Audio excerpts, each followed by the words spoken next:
Welcome to the fantasy audiobook. Meiman, get a ghost rider at the beginning. Chapter 21. Driving to an intersection, Roger slowly stopped because there was a roadblock in front of him. A group of dark police officers were standing guard at the intersection, questioning each other one by one, looking at the avatars, looking for Roger and the two wanted criminals. Roger slowly obeyed the police's instructions, then stopped the car, then opened his mouth and smiled, showing a row of white teeth. "Hey officers, what's going on?" One of the big black guys saw that they were the same kind, and immediately felt very friendly. He smiled and said, "Yes, we are looking for two terrorists who attacked the police. One is a white-skinned pig and the other is a mixed race. Have you seen them?" Quote, "Oh no, how could I hang out with those white pigs? They almost created the entire crime rate in this country." Roger cursed angrily. The big black man looked at George behind Roger, who seemed a little suspicious because he was wearing a hat and sunglasses. "This is my sister. She is going to see a doctor. Considering that everyone has black skin, please take pity on us, fellows." Roger used his money-making ability and knocked over a few US$. "Go over there and pay attention to safety. If you see any suspicious white people, remember to call the police." After finishing speaking, Lao He let go of the roadblock and signaled to let them go. "Oh, thank you, officer, we will pay attention to those white pigs." Roger's dark face once again smiled with 8 white teeth. Then, under the command of the traffic police, they slowly drove through the roadblock. Finally, a large number of FBI surrounded him and he walked away in a swagger. "Hey, look, George, that's where the vest comes in," Roger said with a thief smile. Roger's life creed is to never waste money when he can, not to be a villain, and to be a wretched person. Who knows what kind of crisis is hidden in this dimension? Why don't you just change your vest and get through easily? You have to be beaten to death. He is an intelligent person, brute strength is the work of a reckless man, and brains are the work of a pig. What? Can't find anyone? What do you do for food? You can't find anyone here. Even two people with such obvious skin colors can't be found. Have they become rats in the sewers? Kamito cursed angrily. A bunch of rubbish, how could he create such a bunch of rubbish? After breaking the ties with the real world, Kamito made the place look like New York in reality. At the same time, we also created as many NPC virtual people as in the real world, so that they are no different from him in real life. Then he began to run for office and became president of the United States. He really didn't want to use his authority unless he had to, because that would be boring. When he first discovered that he had the same authority as God in this dimensional world, he was very excited. But he soon got tired of it. He didn't know why he felt empty.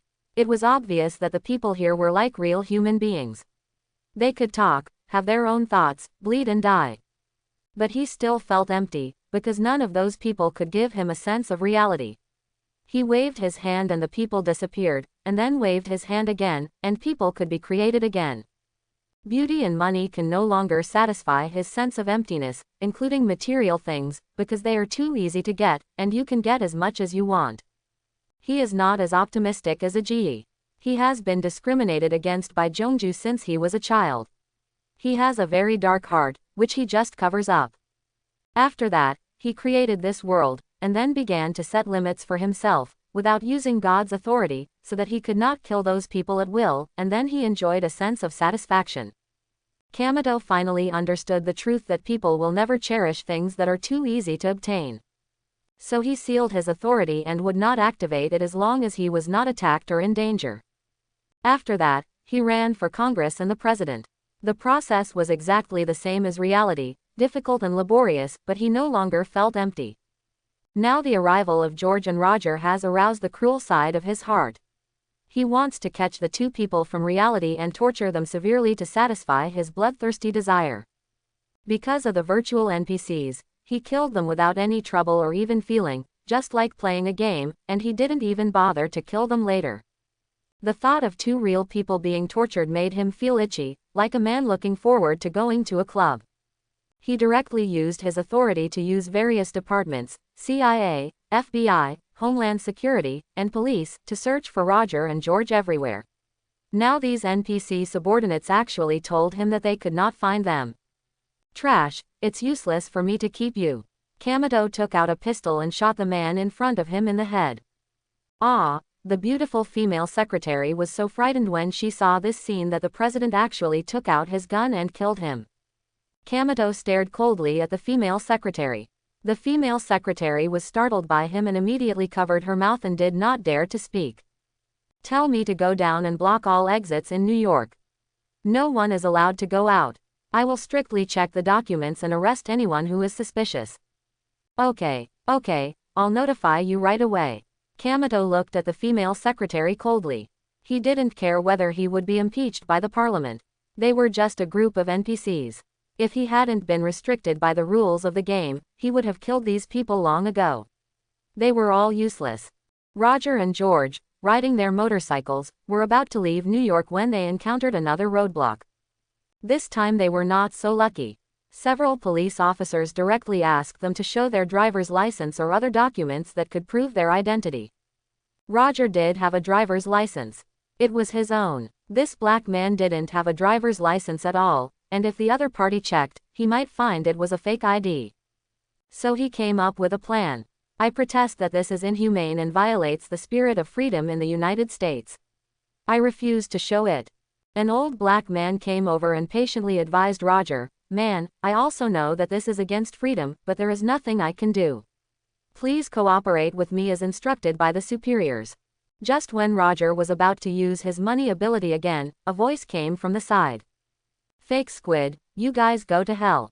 A white boy cursed when an old black policeman asked him to show his ID. "Ah, attacking the police, a white man is attacking the police."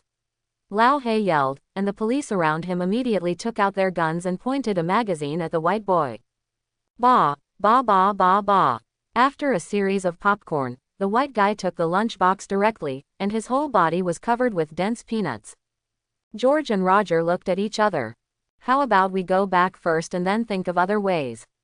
There are always other ways to get out of such a big New York. George said softly. We can't wait any longer. He obviously doesn't intend to let us go. Otherwise, he would have come out early. The cat is catching the mouse and playing with us. Hold on tight, I'm going to break through. Roger returned in a low voice. Hey, wait, calm down.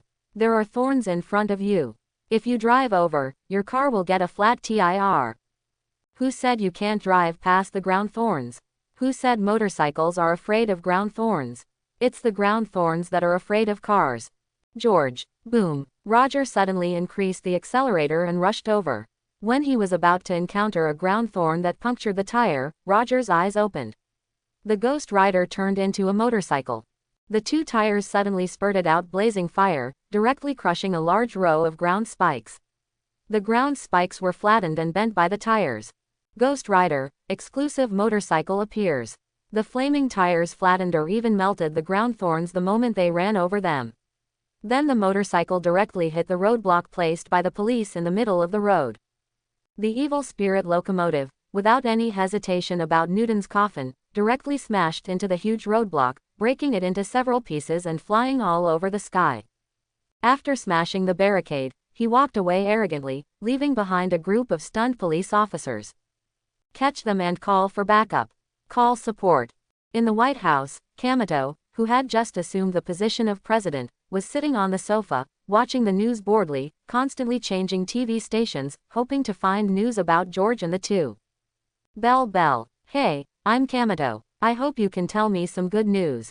What? Two black men broke through the level, using a motorcycle and smashed the roadblocks. Idiots, that's them. You still need to ask. Hurry up and chase after her. After hanging up the phone, Kamado thought for a while. It seemed that it would be boring if he couldn't see it. He directly picked up the phone and dialed a number and gave a few instructions.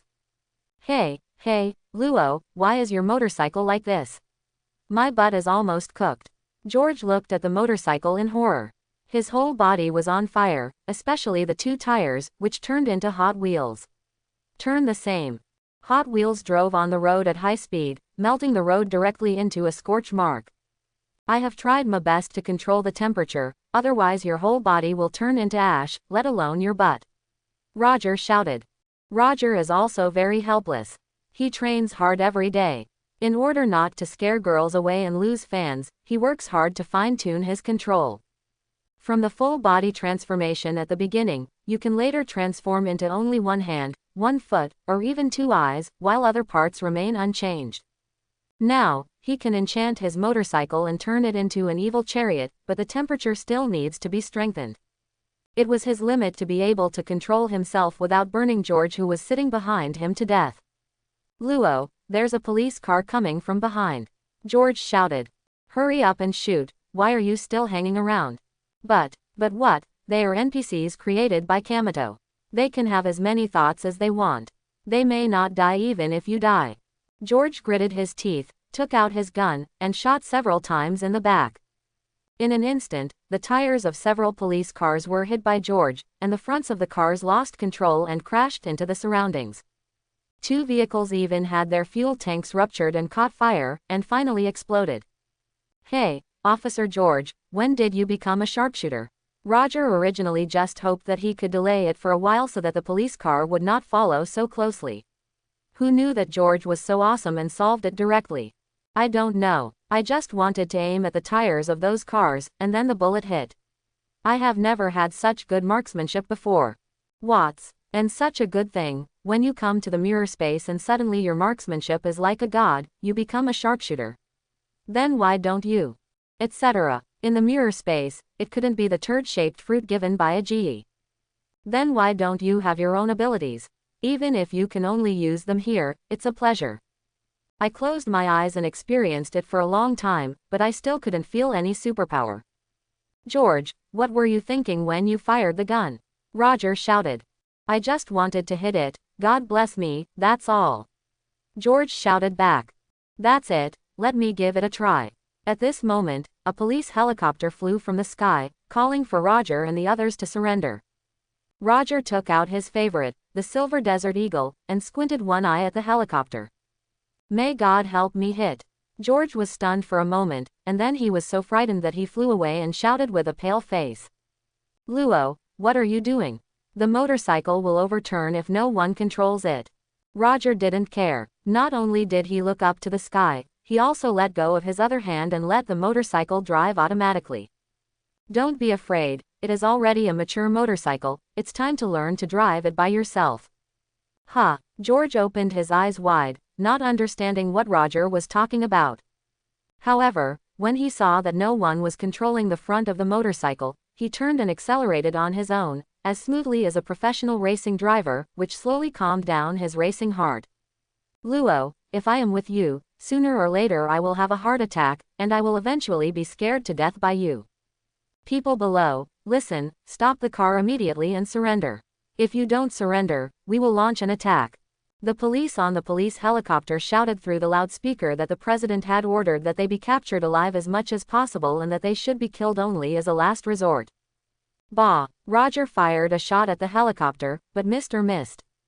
Boom, blah blah blah. After several consecutive shots, all the bullets in the Desert Eagle were emptied without hitting the driver. Roger was extremely depressed, wondering if the dung fruit he ate was fake. At this time, a bunch of sirens sounded from behind, and police cars began to chase from behind. While driving over a bridge, an armed helicopter suddenly came from ahead. Boom! A missile spitting out flames flew directly towards the bridge, blowing it up directly. George looked at this scene in stunned silence. They are crazy. In order to catch two prisoners, they even sent out armed helicopters and even blew up the bridge. Aren't they afraid of being impeached for such a waste of taxpayers' money? Roger rolled his eyes. This isn't the real world. Let alone blowing up bridges, I wouldn't be surprised if they blew up the Pentagon. You haven't woken up yet, George. After a while, dense police cars surrounded Roger and the others. This time, there were armed military vehicles in the vanguard. Small caliber bullets might not be able to hit them. Listen to the two people in front, surrender quickly. You are suspected of assaulting a police officer, robbing a police car, and impersonating someone. Now come back with us to assist in the investigation. The leading NPC sergeant originally wanted to say that he was suspected of a terrorist attack, but he couldn't say it. He felt too ashamed, so he finally changed his story. He also couldn't understand why they made such a big fuss and even sent armed helicopters to blow up the bridge just to stop 2 people. What was outrageous was that they couldn't be killed. Well, although it did not meet that crime. What should we do now? We have no way to escape. The sea is in front of us. George, I want to talk to you for a few words. On the armed helicopter, a voice suddenly came out. It was the guy they were looking for, Kamito, the controller of this world. What do you want to talk about? George shouted. I won't hurt you. As long as you surrender and stay, I can let you be the vice president or congressman here. Luo, what should we do? George asked quietly. Luo, what should we do? George asked quietly. I get it, haha, I finally figured it out. What did you figure out? I understand what the power of my fruit is. Come on, sit down, let's go. Are you crazy? George opened his eyes wide and pointed to the bridge in front of him. It's broken there. Is it possible that your motorcycle can still fly across it? There is a cross-sea bridge in front, with seawater in the middle. The bridge collapsed due to the bombing. It's not like you can speed across by just a few meters. Well, my motorcycle can't fly, but it can run on water. Roger pointed to the waterway. Before George could react, Roger turned the accelerator to the full limit, and then the evil spirit motorcycle made a roar, coolly drove into the water, and then fell into the water under the guidance of Newton's coffin board. Before the many police officers on the shore could react, there was a gurgling sound in the water, and then a burst of bubbles, and a flaming evil motorcycle rushed directly onto the water. Boom! The evil spirit motorcycle floated on the water, then its 2 tires were on fire, and it drove directly on the water at a speed like a speedboat. Ah! After driving out of the water, George screamed loudly from behind, as if he could vent the fear in his heart. It wasn't because he fell into the water and choked, or because Roger got angry too. He was mentally prepared for the locomotive spitting fire in front of him, but now. Luo, who was driving the motorcycle in front, turned into a skull, and the long flowing hair, or the flowing flames were suitable to describe it after all. This scene is really terrifying. A skull drives him away on a motorcycle. This is definitely not a horror movie. Stop screaming, Officer George, you are acting like a fool, your screaming is almost deafening me. Monster, wait, you are Luo. The skull turned around and looked at George with a sad expression, its skeletal jaws without flesh making a clicking sound. Who else could come into the magic mirror with you other than me, the unlucky guy? You. How did you become like this? You are so scary. Alas. The skull looked towards the sky with a resentful expression, as if recalling some sad past events. This is why I work hard to strengthen my control. Other superheroes either have American buttocks or cool steel armors. The only one that mutates is that they spit spider silk. But I just turn into a skull. If a girl knows my true identity, it will be difficult for her to date me in the future. The girl will be scared away when she thinks of my skull. Seeing that Roger was acting like a resentful woman, going off topic more and more, and even stopped driving the motorcycle, George had no choice but to hold back his fear and comfort him. No, the way you look after transformation. Actually, it's quite cool. Some women will like it. Then he silently added in his heart, I think so. Really, don't lie to me. The flaming skull turned around and almost touched George's face. Ah! George was frightened by the terrifying skull and fell into the water. Shinhao grabbed him with a bone claw, and then got back on the burning motorcycle. George, who was still in shock, only saw the skull looking at him sadly. Well, maybe the girl is used to you, and someone will like you. I'm a man, so it's normal not to like you. Ahem, now is not the time to talk about this. Luo, look at the helicopters coming from the sky. They might become angry and attack us. Is there anything you can do? The 2 helicopters that were originally flying in the sky have now increased to 4, and they are now flying crazily towards Roger and the others. No matter how fast the motorcycle was, it was still far behind the speed of the airplane. Seeing the helicopter getting closer and closer, George became anxious again. Here you go, use this gun, use your abilities, and then aim at the helicopter and blast it over.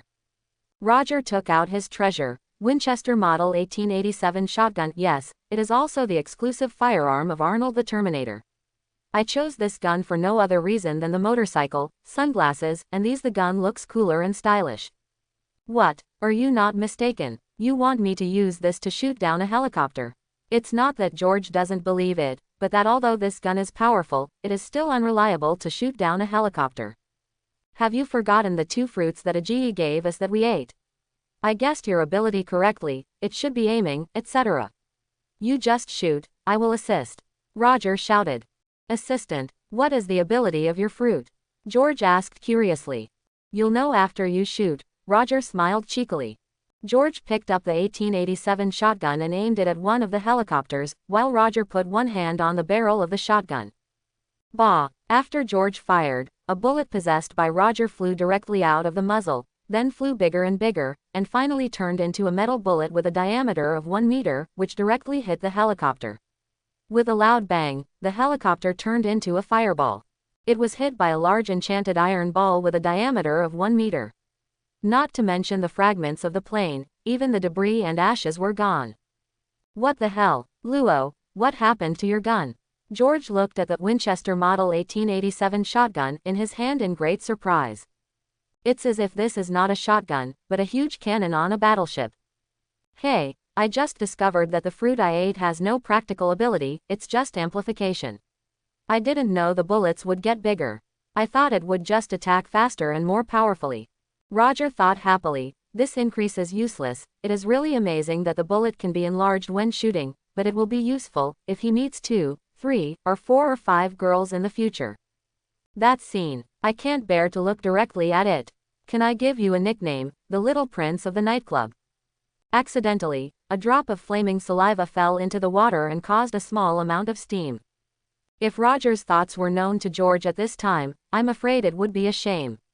The increase is in the rifle or the cannon. Isn't that more powerful? The first thing that comes to your mind is a girl. There are a few more planes. Faker, they are shooting. Hide now. Before George could take aim, an armed helicopter above had opened fire. Blah blah blah. A large heavy machine gun with a caliber exceeding 10 millimeters was firing towards the water from the helicopter. But for a motorcycle that has matured and learned to drive itself, this is not a problem at all.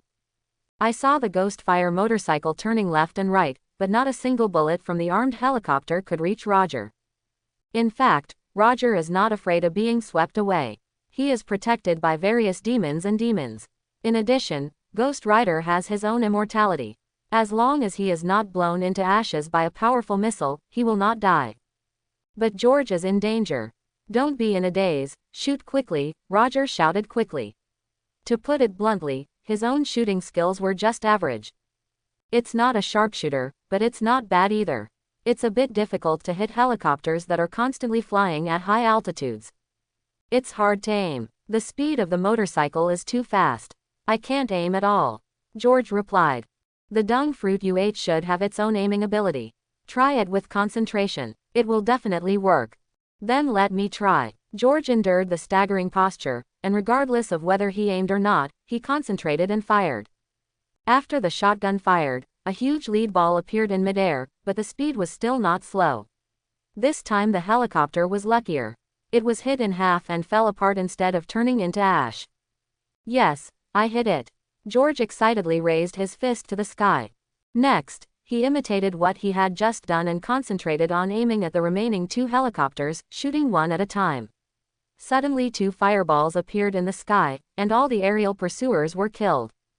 Roger's skull looked back at George and said expressionlessly, I think you are happy too early. The villain Booze often appears last. Trash, a bunch of trash, Kamito shouted angrily. At the same time, I thought about my days as a police officer. If the police in New York were so useless, this international city would have been reduced to ruins long ago. Is it really that my fellow Henanigans are too incompetent? Kamito helplessly covered his face. With his fellow villagers serving as the elites of the upper class, is the utopian country in his imagination so unbearable? Do you want 2 people to run out of their territory like this? Of course not. Kamito made an exception and was going to use his authority. Luo, do you think he might be more ruthless? There is no doubt that Sally can make Godzilla and Superman. Kamito has seen some movies, so it's normal for a few people to block us. Just as Roger finished speaking, there was a roar in the sky and several fighter jets flew in from a distance. Roger. He was really a crow's mouth. Whatever he said, Roger wanted to slap himself in the mouth. He'd rather have a berry flash than face a bunch of fighter jets. After all, superheroes are in close combat, and their evil spirit fire is still the nemesis of their souls. This plane is in trouble. It was blown up by a missile, and all of its bones were left behind. Immediately, Roger decided to go to land instead of taking the water route. The evil spirit motorcycle immediately understood what its owner meant, turned around and drove towards the land, rushing directly into the modern buildings on the shore. When they were about to land, the first missile from the fighter jet came, and 2 fire-breathing missiles came directly towards Roger. Roger turned a corner and dodged one shot, but the missile was too fast, and the other one exploded directly in the sea not far from him, causing a huge wave. The evil spirit motorcycle flew directly into the sky with the waves, and after drawing a flaming rainbow in the sky, it landed steadily on the land. Luo, we have to avoid the sight of the fighter jets and use the surrounding buildings as cover. George shouted. I know. When I find a good place, you can aim to shoot down these planes. Roger swerved into the high-rise buildings and staged a show of speed and passion. Several more missiles followed immediately, blowing up a building in an instant. The roaring collapse of the building, coupled with the crowd's cries for help as they fled, made George feel guilty. Although they know that these are all false, in their cognitive world, maybe this is true. Luo, find a place to park quickly. I want to deal with these fools who kill innocent people indiscriminately. Looking at George's dilated eyes, it seemed as if he was about to burst out with anger. Okay, guest, hurry up. The evil spirit motorcycle will take you to the skyscraper to beat Feiji. Roger looked around. After twisting the accelerator, the motorcycle roared and started to drive towards a building. Hey, Luo, what are you going to do? That's the wall. Hold on tight, we're going to climb the stairs. Boom. After a loud noise, the back of the evil spirit motorcycle transformed directly, stretched out 2 exhaust pipes, and then sprayed out a long string of flames. Roger drove the motorcycle directly from the ground to the building. When it hit the wall, he turned a corner and drove diagonally onto the building. Then he accelerated and shot straight into the sky.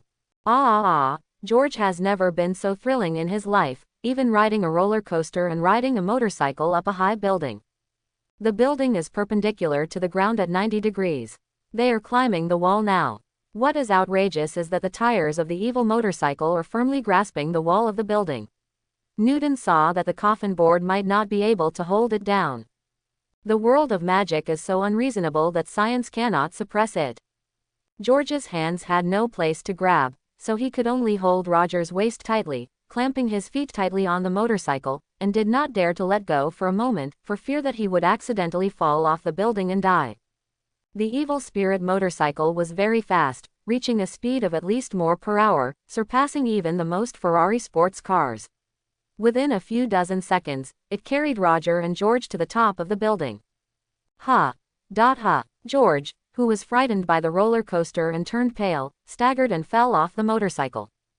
The feeling of being down to earth finally made him feel like he was back in the world. Hey, man, you look like a soft-footed shrimp who fought with 10 women for a day and a night. Roger teased. When you get out, I won't ride on your motorcycle even if you kill me. Okay, those fighter jets are still looking for us, so let's get down to business quickly. Taking out the shotgun, George asked curiously, Luo, don't you have any other weapons? I think you can hide a lot of things on your body. A motorcycle, a shotgun, a pistol, and luggage, as if Roger could hold many things in his pocket, he couldn't help but be curious. Sorry, I didn't prepare so many weapons. The tasks I take on daily are not about killing people or fighting fighter jets, they are all about exorcism. Roger said embarrassedly. So I didn't prepare so many kinds of weapons.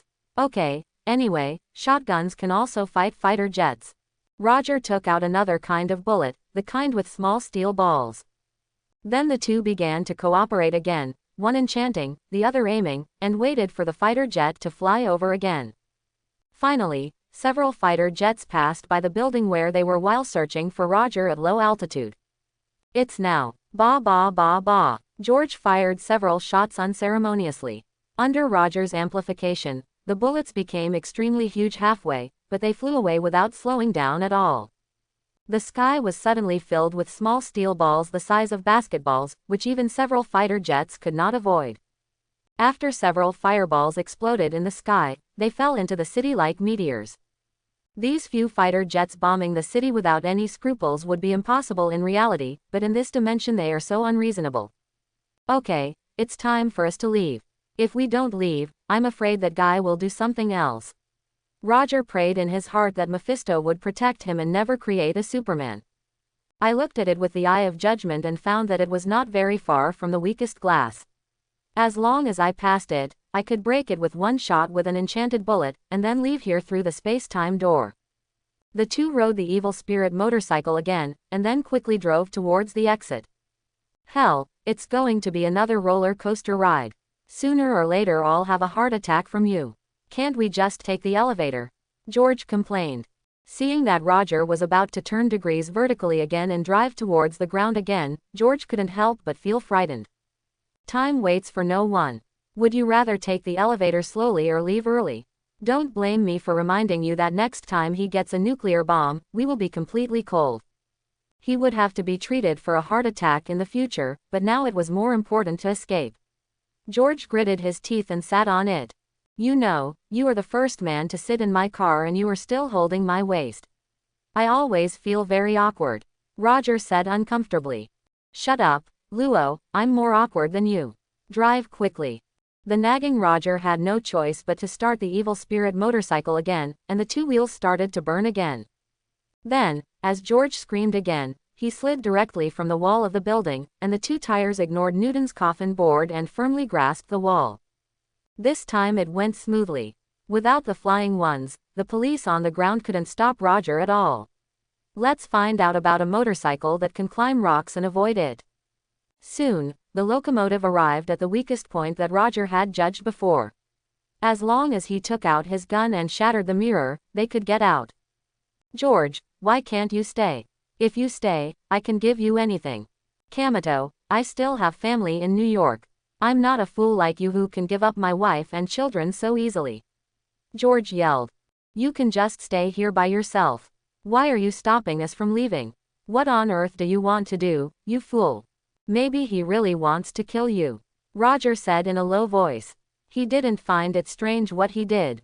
Sorry, I am the god here. If I don't let you leave, no one can leave. I have a bad feeling, Roger murmured quietly. Sure enough, after Roger shot a space-time door with an enchanted bullet, a tall figure slowly took shape and blocked the door. Woody Falk, Captain America. George opened his eyes wide, making sure he saw it right. The star-spangled tights, coupled with the star shield, especially the iconic American buttocks, there is no need to say, it is him, he is him. It looks like there's going to be a fight. George, I'll take cover while you go out first. Roger whispered.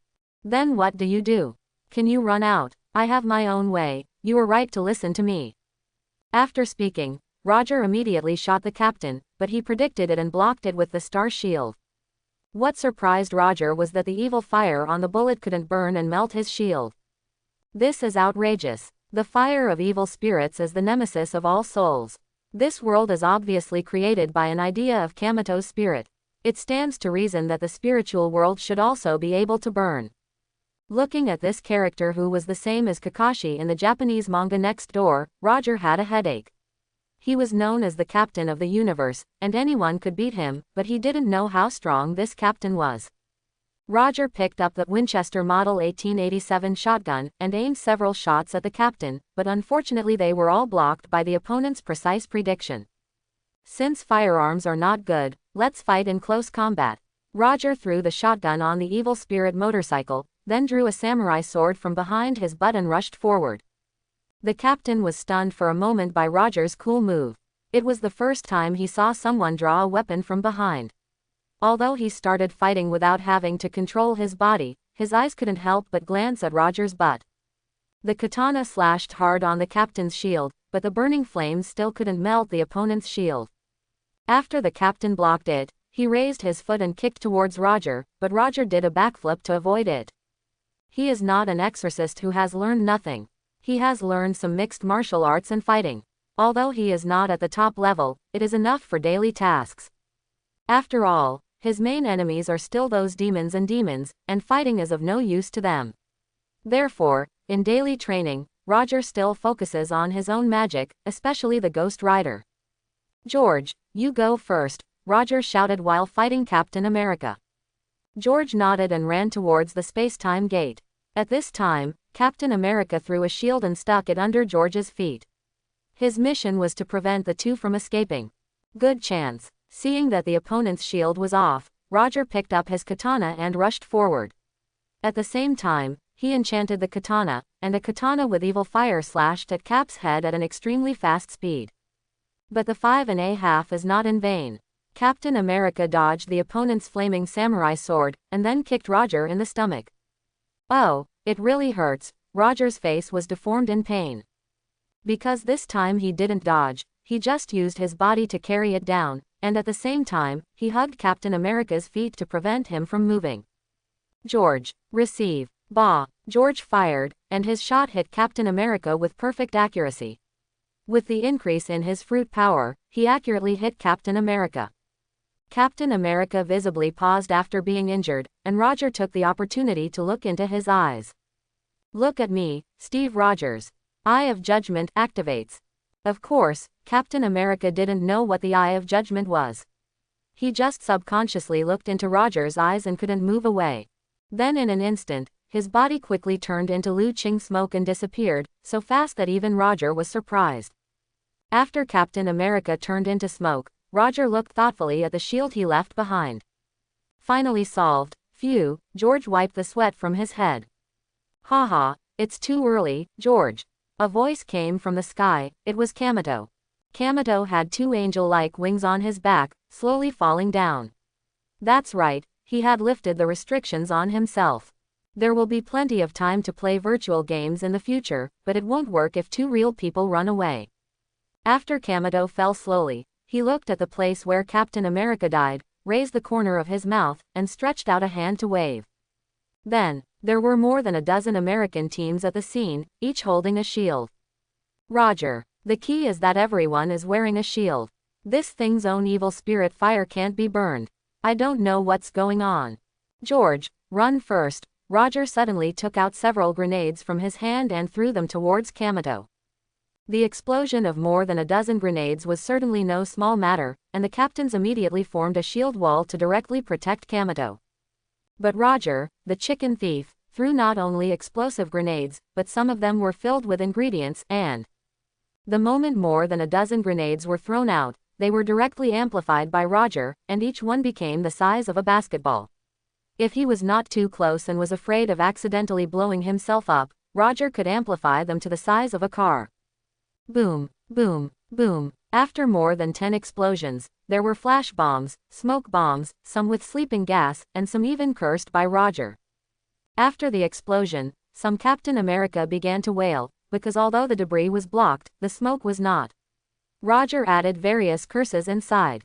There are retarded ones, there are itches, there are corrosive ones, there are cold ones, and there are hot ones.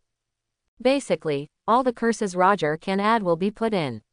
This is the common sense of an exorcist, but since he became the Ghost Rider, he rarely uses these little things. Looking at the American teams who were bombed to pieces, Roger once again took out his Arnold exclusive shotgun, the Winchester Model 1887 shotgun. "Let's show off, little baby." Licking the corner of his mouth, Roger pointed the shotgun at the gathering of Cap and Kamito. Boom. Enchantment plus amplification. The enchantment is Evil Fire, the exclusive flame of Ghost Rider, and the amplification is the fruit ability obtained from the mirror space. The small steel ball sprayed out of the muzzle instantly became extremely huge, and after being enchanted, it directly turned into a flaming steel ball. One shot as a bunch. Hundreds of fireballs flew towards Kamito and his American team. The powerful impact, coupled with the dense evil fire, made them look forward and back. Here comes the shortcoming of the creator. Kamito can only create, but he can't fight or do magic. At most, he can only fight a few criminals with a gun. Seeing how useless the American teams created around him were, Kamito was so angry that he was shaking all over. At this time, there was also a clicking sound from Roger's shotgun, and all the bullets in the gun were empty. With a wave of Kamato's hand, all the injured Captain America disappeared, and then he looked at Roger with a sneer. Use all your bullets. You must know that this world was created by me. It's useless no matter how many Caps you kill. Then Kamato waved his hand, and the American team appeared again on the scene. This time there were 1 people. Kamato waved his hand again, and a metal door blocked the space-time door. Roger was unable to escape. Come on, give him a good beating first, then catch him if he's crippled. Immediately, tens of thousands of American teams on the scene swarmed towards Roger. The hundreds in front directly wrapped him up. Each American team's one-on-one fighting skills could crush Roger. If there were hundreds of them. Boom! There was an explosion in the center of the crowd of Americans, and Roger transformed into his complete body again, that is, the Ghost Rider with a skeleton from head to toe. Ever since he started practicing control, Roger rarely showed his full body. On the one hand, the skull was not good looking and he was afraid that the girl would see him and not be able to get a date. On the other hand, Roger found that this way can save energy. Every time he fights, he transforms into his final state. Although he is powerful, his power is consumed quickly. After the battle, he needs to harvest the souls of his sins to replenish it. Otherwise, there will be side effects, a whisper that keeps tempting him to harvest the souls of guilty people. That kind of whispering can drive people crazy, and eventually they become the tool of the Ghost Rider, a madman who only harvests evil souls.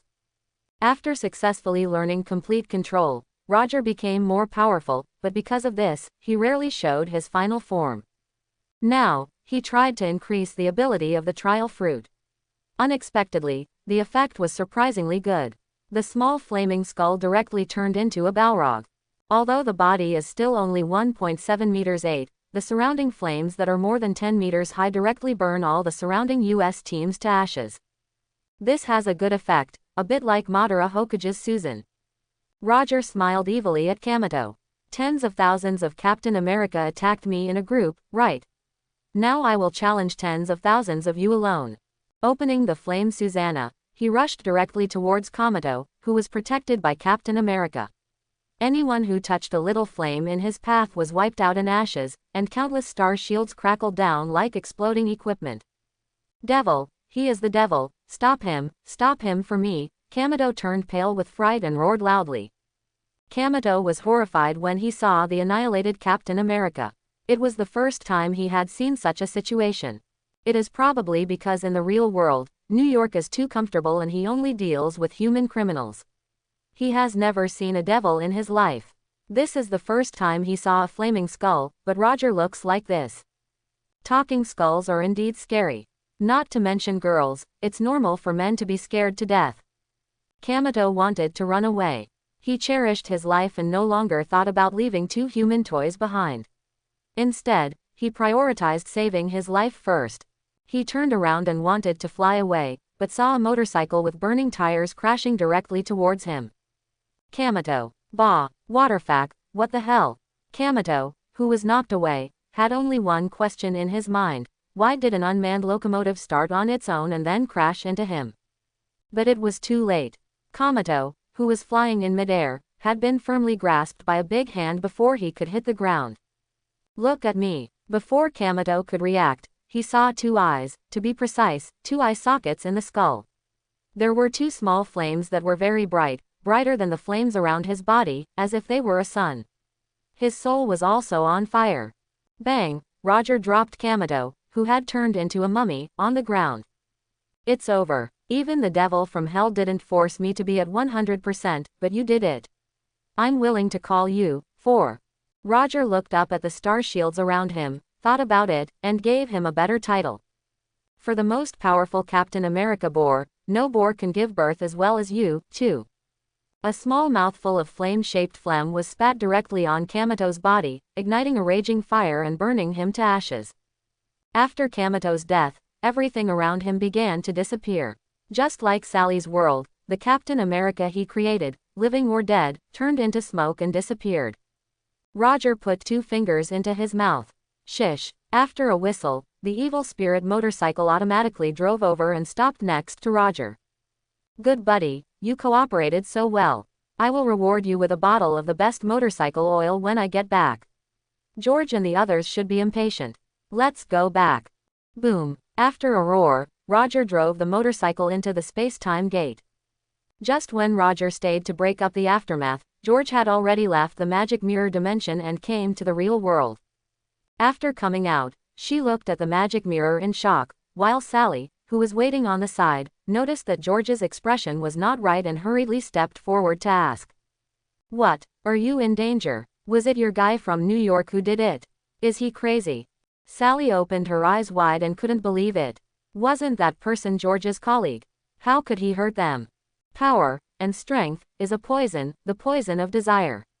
The diary left by your father is right. This is a magic mirror that swallows human desire.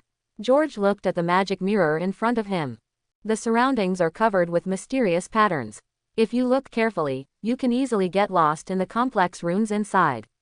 The dark wooden frame seems to be coated with a layer of shiny paint, but if you look closely, there is no trace of it. Drink some water. I see you are covered in sweat. Sally brought over a glass of water. Thank you. George took the water and finished it in one gulp. After a day of running away, he was really tired and thirsty. But now that Roger hasn't come out yet, he can only wait. Not only can he not be able to help if he stays inside, he also needs Roger to protect him. He had known that Roger was an exorcist before, but after seeing Roger's magical methods, he knew that he had underestimated his strength. Roger was stronger than he thought. Luo is alone in there, he should be fine. Sally said worriedly. It's okay, Luo is an exorcist, he is more powerful than you think. George told Sally to comfort himself. More than 10 minutes later, the two of them were still sitting on the sofa waiting, glancing at the mirror from time to time. George, who was sitting on the sofa and was restless, touched his whole body and stood up. I'm going out to buy a pack of cigarettes. If Luo comes out, give me a call. Okay, go ahead. George went out and bought 2 packs of cigarettes from the small supermarket outside the house. After thinking about it, he also bought some food and brought them back with him. When he returned to the house, he found that there was another person in the house, and he was talking happily with Sally. Luo, it's great that you're out. You're not hurt. George was overjoyed, stepped forward and punched Roger, then hugged him. It's okay, buddy, a bunch of little monsters are not worth my injury. Haha, oh, by the way, Sally, what were we talking about just now? Roger pushed George over and turned to look at Sally. George noticed that Roger's eyes were a little lewd. Although Roger had always been like this, something didn't feel right. We were just talking about how you killed everyone and escaped from the mirror surrounded by thousands of Captain America. Oh, yes, I killed thousands of Captain America by myself. Don't you know, there were so many of them. I sneered and just struck. Before he could finish his words, a gun hit his head. Don't move, raise your hands, who are you? It turned out that for some reason, George had already pulled out a gun and pointed it at Roger's head, shouting with an ugly face. Hey, George, what are you doing? I'm Roger, are you crazy? Roger asked in surprise. George shouted loudly, I'm not crazy. The way you look at Sally is wrong. You are not Luo, who are you? Sally looked at the scene in front of her at a loss. Aren't the two friends? Why did they suddenly raise their guns? He is Mr. Roger. I watched him just come out of the magic mirror. Haha, he is Roger, but the look in his eyes is wrong. I didn't notice that when he looked at you, he was always very lustful. Even if a person has the same body and appearance, his eyes can't deceive. But, Sally whispered, but aren't all men like this? After saying that, he looked at Roger. He was a handsome young mixed-race guy. Even though he looked at him with shuddering eyes, he didn't seem to be very disgusted. George sneered, Luo, let me ask you, what did you say when you went to the bar to drink? Which sentence for bar? Roger scratched his head and thought carefully for a long time, but still couldn't figure it out. Ah, can you give me a heads up? I talk too much. George sneered and said, high-end hunters often appear in the form of prey. This is Luo's mantra. Then he pointed the gun at Sally and said, Luo K is not so proactive. As for you, you are just like a lustful ghost who hasn't touched a woman in 3 years. So, you are not Luo, where did you come from? Wait. George suddenly thought of something. He opened his eyes and looked at the mirror, and then at Roger in front of him. He seemed to know where it came from. Haha, as expected of a policeman, his intuition is really keen, and he will immediately notice the slightest deviation in his expression. Roger, who was pointed at by a gun, did not panic at all, but slowly stood up. Then what are you going to do? Kill me. I am Roger now, Roger said with a smile as he came out of the magic mirror.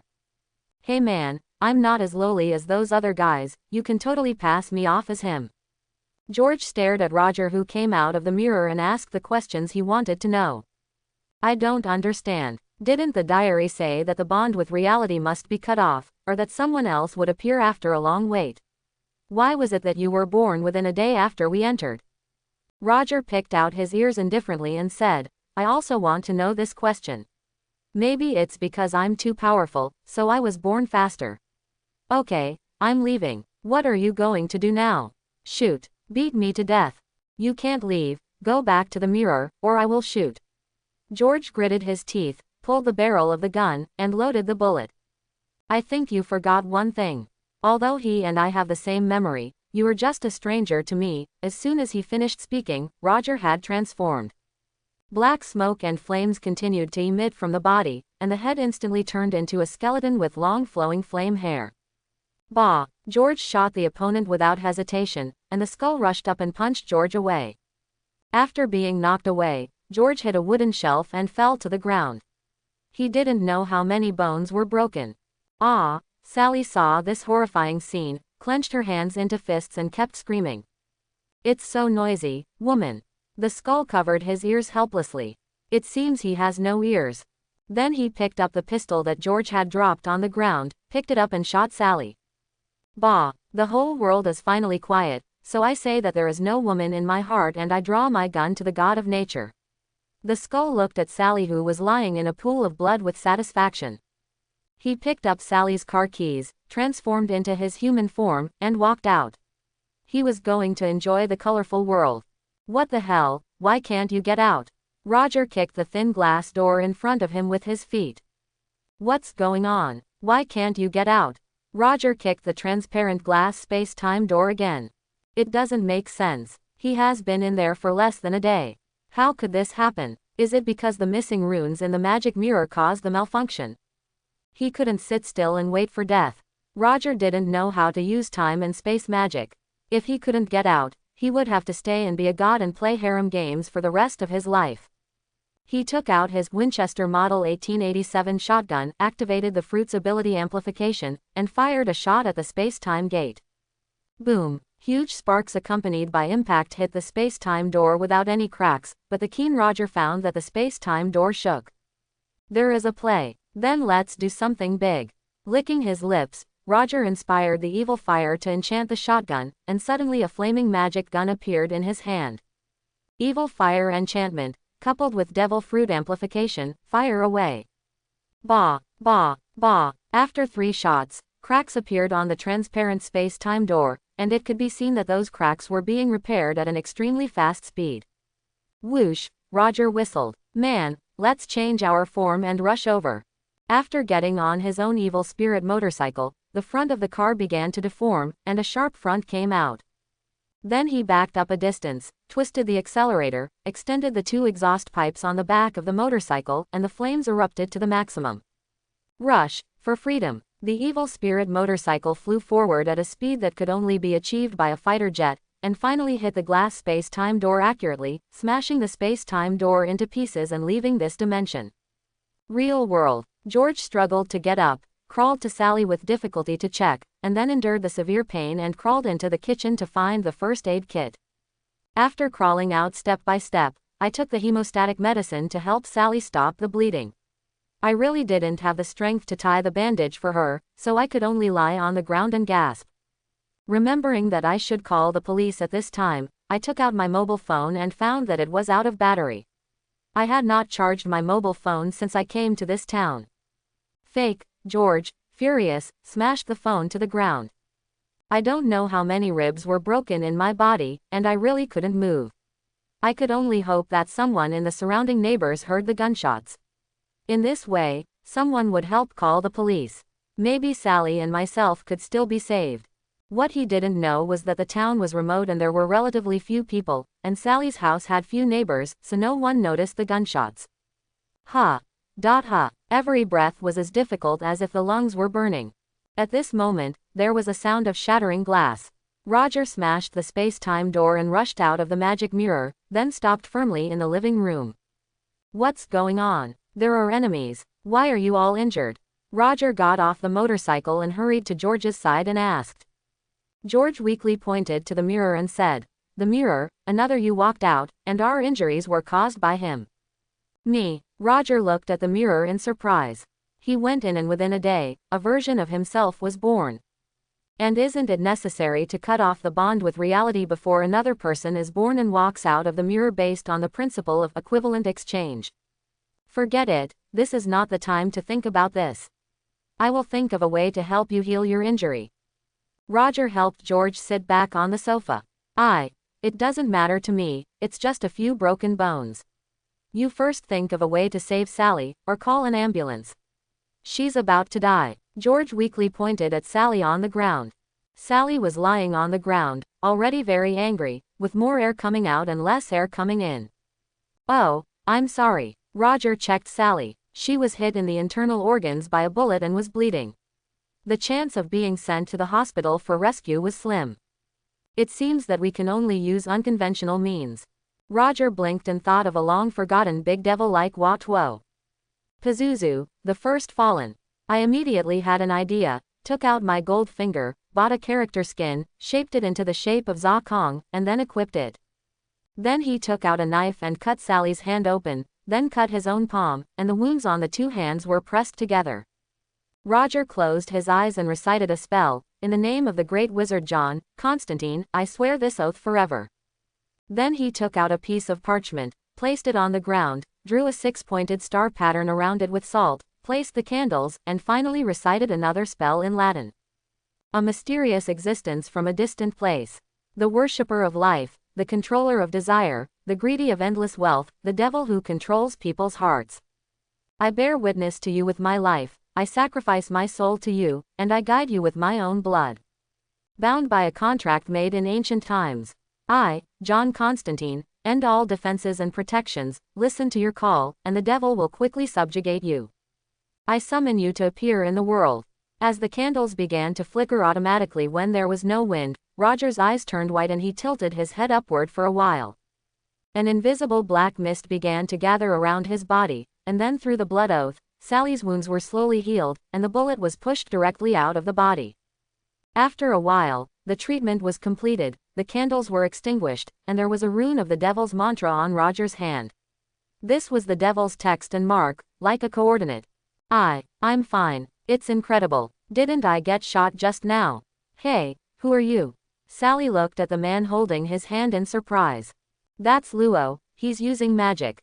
He just used magic to save you. George's voice came from the side. He watched from beginning to end, and while he was surprised by Roger's supernatural magic, he also felt puzzled. Why did he change his appearance to cast a spell? Ahem, it's me. Roger coughed and reluctantly let go of Sally's little hand. Well, it was a bit rough, but it felt good. He wiped his hand on his face, uninstalled the character skin, and restored his original appearance. He looked at his arms, and sure enough, the devil's mantra disappeared. You'd better forget what happened just now and don't mention it a word, otherwise the devil will hear it and they will come to collect debts. Debt collection. Did you borrow the power of the devil to cast a spell? Aren't you an exorcist? Why did you borrow the power of the devil? George was shocked. There was something wrong with this style of painting. Roger couldn't be a dark wizard or something. Roger put his hand to his chin and coughed. Ahem, don't say that. Those devils come to the world all day long to make loan sharks. If you don't pull their wool, they don't know how dangerous the world is. Then why did you use the name John Constantine? That guy is a scumbag. He owes a lot of debt to the devil. If you have a lot of debt, you won't have to worry about it. George couldn't get over the hurdle in his heart, and finally rejected Roger's devilish treatment method. In the end, George had to be sent to the hospital, and Sally stayed to take care of him. After Roger returned to Sally's house, he originally planned to destroy the magic mirror as soon as possible. But after hesitating for a long time, I still didn't have the heart to take action. After all, this is the crystallization of the predecessors in the exorcism world. I don't know how hard it was to create this treasure. It may be the only one in the world. Ah, I sighed and put it away. Maybe it will be useful in the future. After putting away the magic mirror, Roger went out to find out where the imposter had gone. Is my negative personality so cruel? Forget it about George, he is a man after all, and a beauty as beautiful as Sally can actually shoot a gun, tisk tisk. After searching around, I still found the old acquaintance who had breakfast with me that day, the fat police officer. I hadn't seen him for 2 days, oh, it was just one day. It seemed that he had gained weight again, and he was still munching on the milk tea heated by the dog. Hey, officer, hello, excuse me, did you see someone who looks like me walking out of town? Originally, he wanted to call the other person's name, but unfortunately, Roger found out awkwardly that he really couldn't remember the other person's name, but he only remembered his figure. Oh, it's you. What do you mean? I don't quite understand. The fat man didn't care what Roger called him at all, but he did remember the handsome guy who gave him extra money the day before very clearly. Well, it's like this. Someone who looks a lot like me stole one of my friend's cars. The license plate number is 4X. The other party not only stole the car, but also injured my friend George. Oh, George is also a policeman from New York. Now he stays in the hospital. Okay, let me ask, which hospital is your friend in? Do you want to call the police? Yes, of course, but I have to tell you first. Although he looks very similar to me, he is not me. I hope you don't get it wrong. Don't worry, after I finish eating this hot dog, you and I will go to the hospital to see your injured friend and take notes by the way. Thank you very much. I'll go to the hospital and wait for you first. After speaking, Roger thoughtfully handed over a cigarette again. The fat policeman's eyes lit up. He quickly took the cigarette and slipped 2 green notes into his pocket. Roger smiled at the other party, nodded and left. What's the fastest way to find someone? Nonsense, there are ready-made tools that people don't use. The police system is the fastest tool in this country. Of course, you can also use magic, but according to Sally and George's description, the other party has the same memory as you, which means that the other party should know your methods. But one thing is certain, the other party does not have a golden finger of his own, otherwise he would not take Sally's car away. There is no game system, and there is no storage space provided by the game system. This is the difference between him and himself. Maybe he doesn't even have the memory of the previous life, and only copies the memory of this life. The other party must be full of doubts, why he has the space spell to put things, but it is not a spell in his memory. Fake squid, he came out. How is this possible? Roger, the mirror image, was hiding in a cave. The reason why he was hiding in the cave was because he found that the bond between himself and the real world was getting weaker and weaker, and his shadow was getting lighter and lighter, and it was about to disappear. Different from the real world, he knew that if they severed their ties with this world and returned to the dimension in the magic mirror, dust would return to dust, dust would return to dust, and everything would be nothing. That was why Mirror Roger was so afraid. In the end, he hid in a cave where the sun couldn't reach him because Mirror Roger discovered something, that is, the Ghost Rider could ignore the bond between himself and reality. In other words, Roger, the mirror image of the human body, will turn back into a shadow and return to the mirror image, but Ghost Rider will not. So he could only temporarily transform into the Ghost Rider, and then hide in a cave where the sun couldn't reach and think of a solution. Ghost Rider's consumption is very high. Even if he is not fighting, his strength will be consumed every moment. It seems that we need to find a place with more sinful souls at night to harvest the souls. Mirror Roger murmured to himself. It is impossible for him to give up resistance and go back to the world of the magic mirror dimension. What is fake will always be fake. In his opinion, the delicacies in it are not as delicious as the wild vegetables and tree bark in reality. No matter how beautiful the woman inside is, she can't compare to a sow in reality. Cough, far away. But Mirror Roger learned from his memory that this world is unfathomable, the water is very deep, and there are many hidden bosses. If you harvest souls without any scruples, sooner or later you will lead to the big boss hiding in the water. Only by keeping a low profile and fighting monsters can you live longer by being obscene and developed. Why don't I have Roger's golden finger? The mirror image of Roger punched the wall of the cave with an angry punch, leaving a deep hole. Because in his memory, he saw that Roger seemed to have a golden finger. He didn't know what it was. The game system panel that Roger saw was a mosaic in Roger's memory, as if it was blocked by something. There was no identical golden finger, so he had to find a way elsewhere. Mirror Roger closed his eyes and carefully recalled the things about pulling the devil's wool in his huge memory to see if there was any way he could use. Let him live as Ghost Rider for the rest of his life. How is that possible? How can we eat delicious food, drink fine wine, and have beautiful women? On the other side, after receiving treatment, George decided to go home to recuperate. He broke a bone and needed to rest for a long time. The hospital expenses were not cheap. Seeing that George was bandaged like a rice dumpling, Roger kindly advised, "George, do you really don't want to think about it? The devil heals injuries very quickly. No need, I can't die. I will recover after 2 months of rest." "Okay, then you have a good rest in the car, and it's just me and Sally driving." Sally's car was robbed by the Mirror Roger, so she naturally took their car back together. Roger just had to wait for the news with peace of mind. After all, the police system still has a way of finding people. After sitting down, Roger stepped on the accelerator and drove the car onto the road.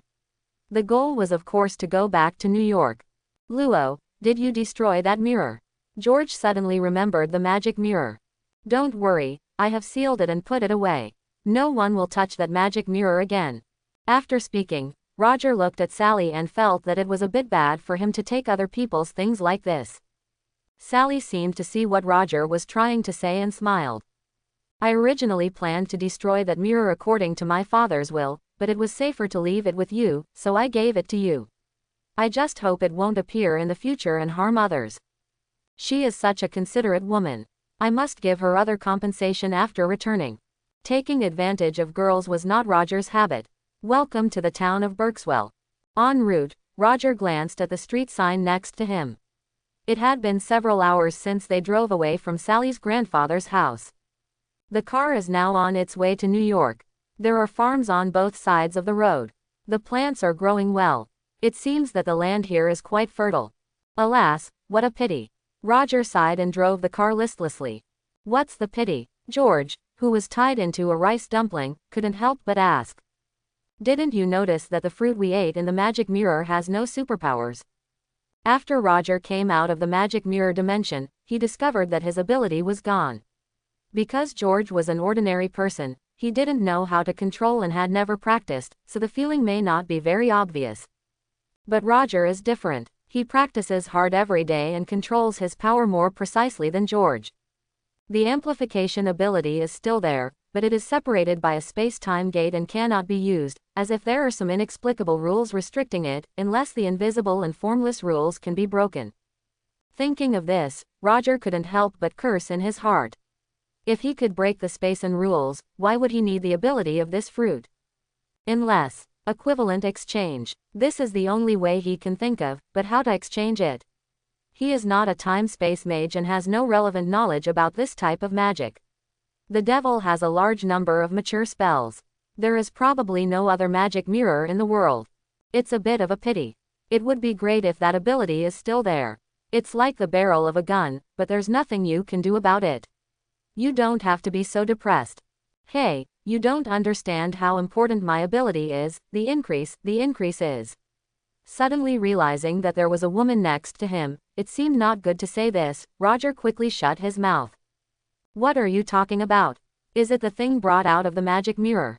Sally asked, and she probably guessed that the two of them were talking about the things in the magic mirror. "Yes, this is it." Roger casually took out an extremely ugly fruit from the storage space of the system. Because time in the storage space stands still, this is probably a bug that caused Roger to get the fruit stuck. The moment I took it out, sure enough, the fruit immediately shrank as if it had been weathered for tens of thousands of years, and then disappeared into a puff of blue smoke. Seeing this, Sally smiled and said, "That's right. I took out a lot of gold in it before, and it disappeared as soon as I left. Otherwise, I would have gone back to New York." Alas, Roger sighed helplessly, Sally, you don't even know how important that amplification ability is to a man. If it were still there, I could play with it. Luo, there seems to be someone in front of you who needs a ride. Roger looked up and saw a man and a woman in front of him, waving their thumbs on this deserted road. The meaning of thumb is to hitch a ride. It's a bit weird. A truck, Roger and the others stopped beside the man and woman first. The window rolled down, and a truck driver smiled and said to them, "Hey, do you want a ride? Just you, not the guy." The man and woman looked at each other, and the man suddenly felt a little embarrassed. However, in the wild, the danger of letting a man hitchhike is far greater than that of a woman, because women's natural strength cannot compete with men, so the driver is even more reassured. This man is more appropriately described as a boy, because his face is very childish, like a big boy studying. The only difference was his height, which was almost 1.9 meters. He looked very oppressive. No wonder the truck driver didn't dare to take him. "It's okay, then you go first, I'll wait." Squeak. A car following behind the truck stopped and its window rolled down, revealing a handsome mixed-race face, Roger. "Hey, young man, you want a ride? It's just you, not the girl with the short hair." Girl, boy, truck driver. In the end, the man and woman got into the van and Roger's car went their separate ways. "Young man, don't you two know each other?" George couldn't help but ask. "Well, I just met her this morning and saw her on the street." "By the way, thank you. My name is Sam. What do you call her?" The boy with a childish face said with a shy smile. "My name is Roger, those are George and Sally, you just said your name is Sam. What's your last name?" The shy boy smiled and said, "My surname is Winchester, Sam Winchester." "This name sounds unlucky. It kills the mother." "Winchester," Roger complained in his heart. "Do you have a brother?" "A brother named Dean." Hearing Roger say his brother's name, the older boy Sam couldn't help but be a little surprised, and quietly put his hand on his backpack, because he had the impression that they didn't know Roger. "You know my brother." George noticed his little move and said, "I'm a policeman, a New York policeman. Don't worry about the children." "Luo, do you know them?" Roger curled his lips and said, "We know the two brothers Wolong and Phoenix. They exorcise demons for free and are famous in the world of exorcists." This time it was Sam's turn to be surprised. "Sir, are you an exorcist too?" "Yes, but I am a different exorcist than you." "It's different. I collect the money." Quote. Ha ha. Sally on the side couldn't help laughing. George was also amused by the conversation between the two of them. "It's amazing that you are an exorcist at such a young age. By the way, Luo, why didn't you let the girl get in the car with you just now? I thought you would let the girl get a ride and she would follow the driver alone. If the driver has bad intentions, there will be trouble." If George hadn't known Roger well, he would have gotten out of the car and revealed his identity as a police officer. In the wilderness, a young girl followed a strange driver. If the other party had malicious intentions, the girl would be doomed. "You've got the wrong person. It's the truck driver you have to worry about." "What?" Sam asked in confusion. This time it was Roger's turn to look at Sam in surprise. "Can't you feel it? That girl is a black magician. Dark mage." The other three people in the car were shocked. The young and beautiful girl who looked harmless was actually a black magician. "Wow, it seems you really don't know that the reason you can survive a relationship is not because of the powerful force in you, but because you conquer the other person with your appearance." Roger joked. "Power? You said there is a strong force in me. Why can't I feel it?" Sam was surprised. He had never felt any different from ordinary people since he was a child. Chapter 31. Oh, you don't know. Then what do you use to exorcise demons? Don't tell me, just use that dirty holy water. Roger asked in surprise. Sam was speechless for a moment. They really use these things.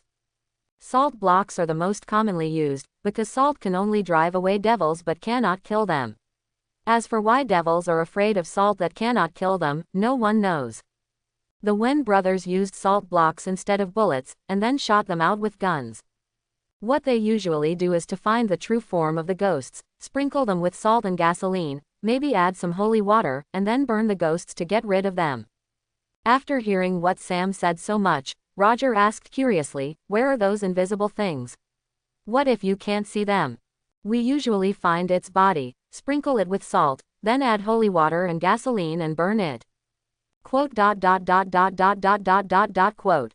It's really troublesome, you have to bring gas. If you go there by yourself, you just need to know the other person's real name and you'll be fine.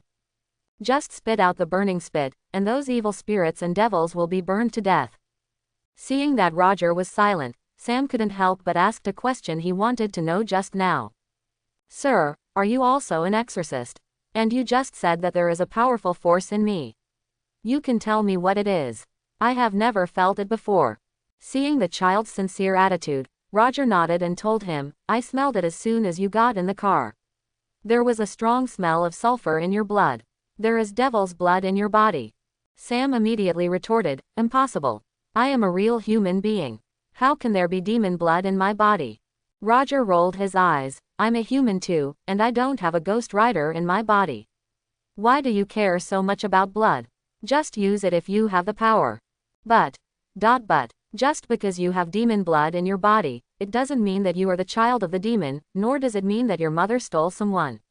It's just like going to the hospital for a blood transfusion, do you understand?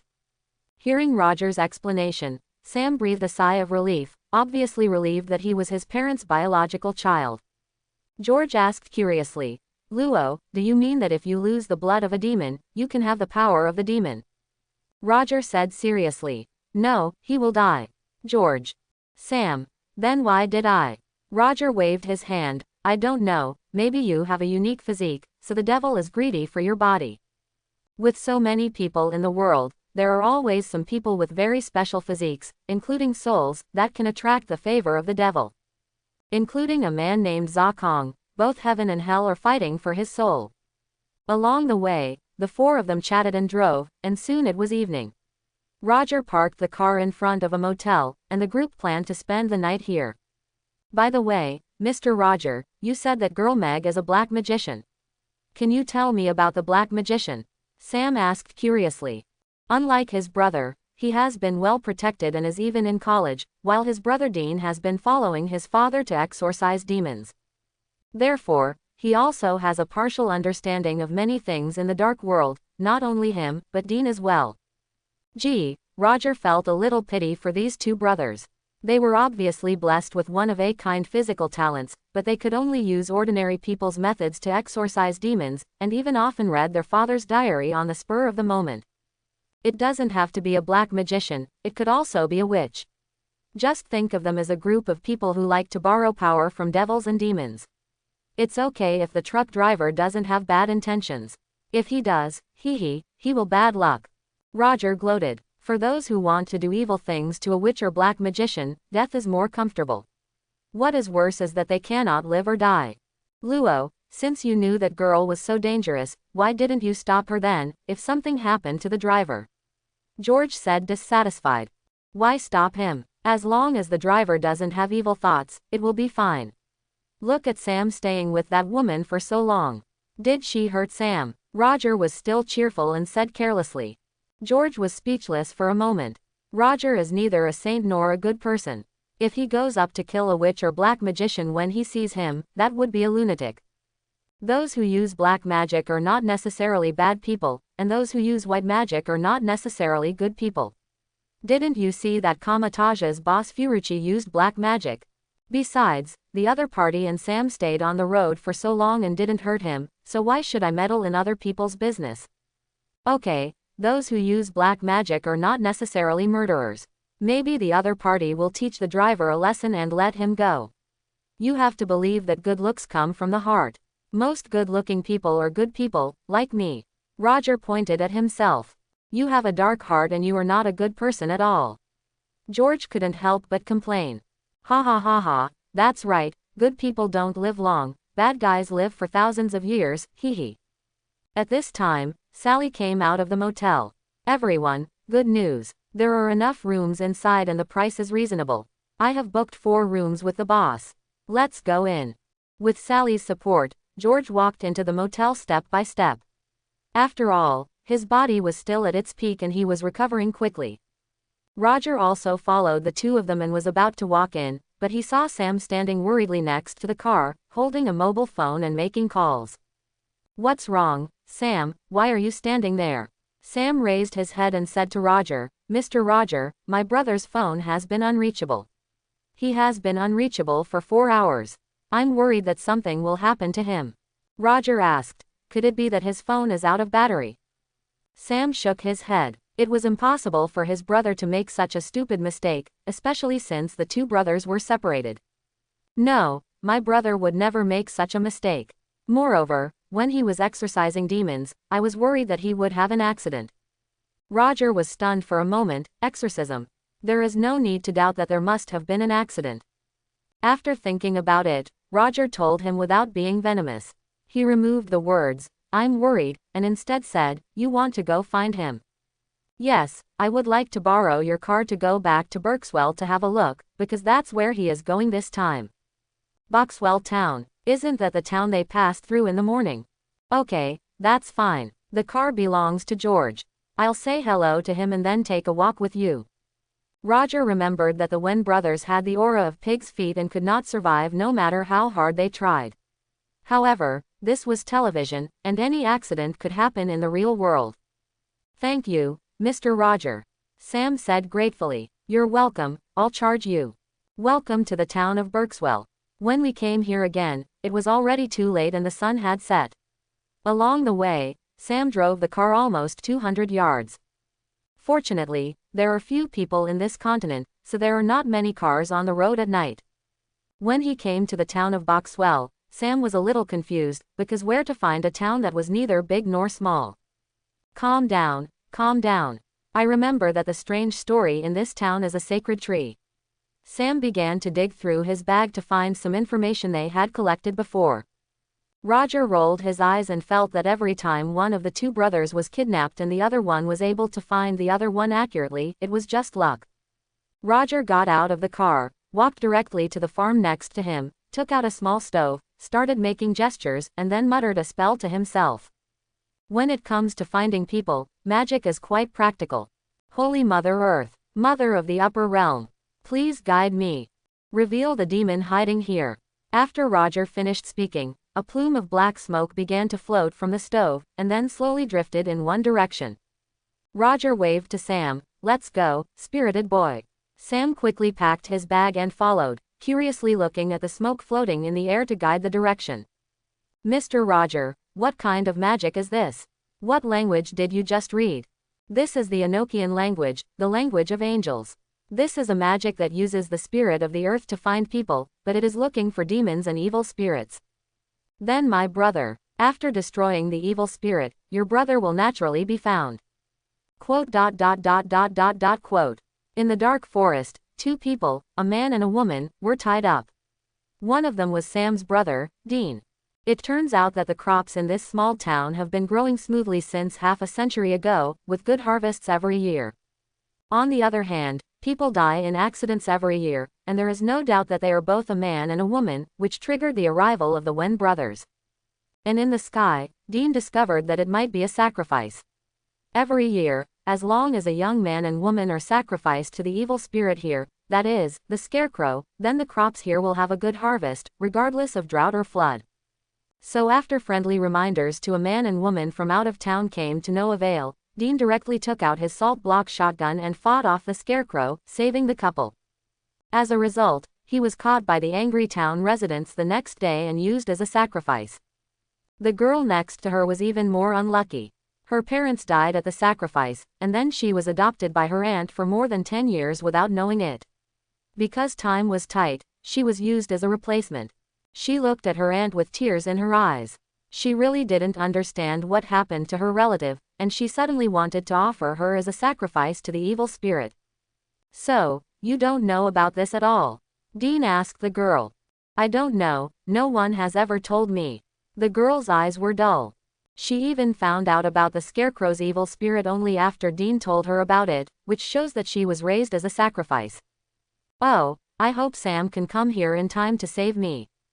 "Who is Sam?" "It's my brother. He knows that I'm here to exorcise demons. If he can't contact me for a few hours, he will know that something happened to me and he will probably rush over to find me. I hope, Probably because the shadow of being kidnapped as a sacrifice by her aunt was too great, the girl looked a little sad. Slowly, the wind started to pick up, and in the forest at night, in addition to the bites of various mosquitoes, there were also some miscellaneous insect sounds. At this time, the creepy thing was not that the sounds of these insects were too weird, but that the sounds had stopped. Can you imagine what it would be like to be in a forest and all the insects stopped chirping? It seemed like I sensed some unknown big fear coming. These insects didn't dare to make a sound. This is the nature of animals. When encountering danger from nature, they will sense it first.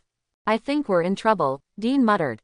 In front of him, under the illumination of the moonlight, a dark figure was walking over step by step.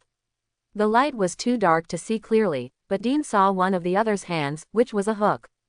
The chicken coop is dead, what is that? The girl whispered. Slowly, the black shadow came closer. It was a scarecrow, wearing tattered clothes and a mask. Straws could be seen everywhere in the holes in the clothes.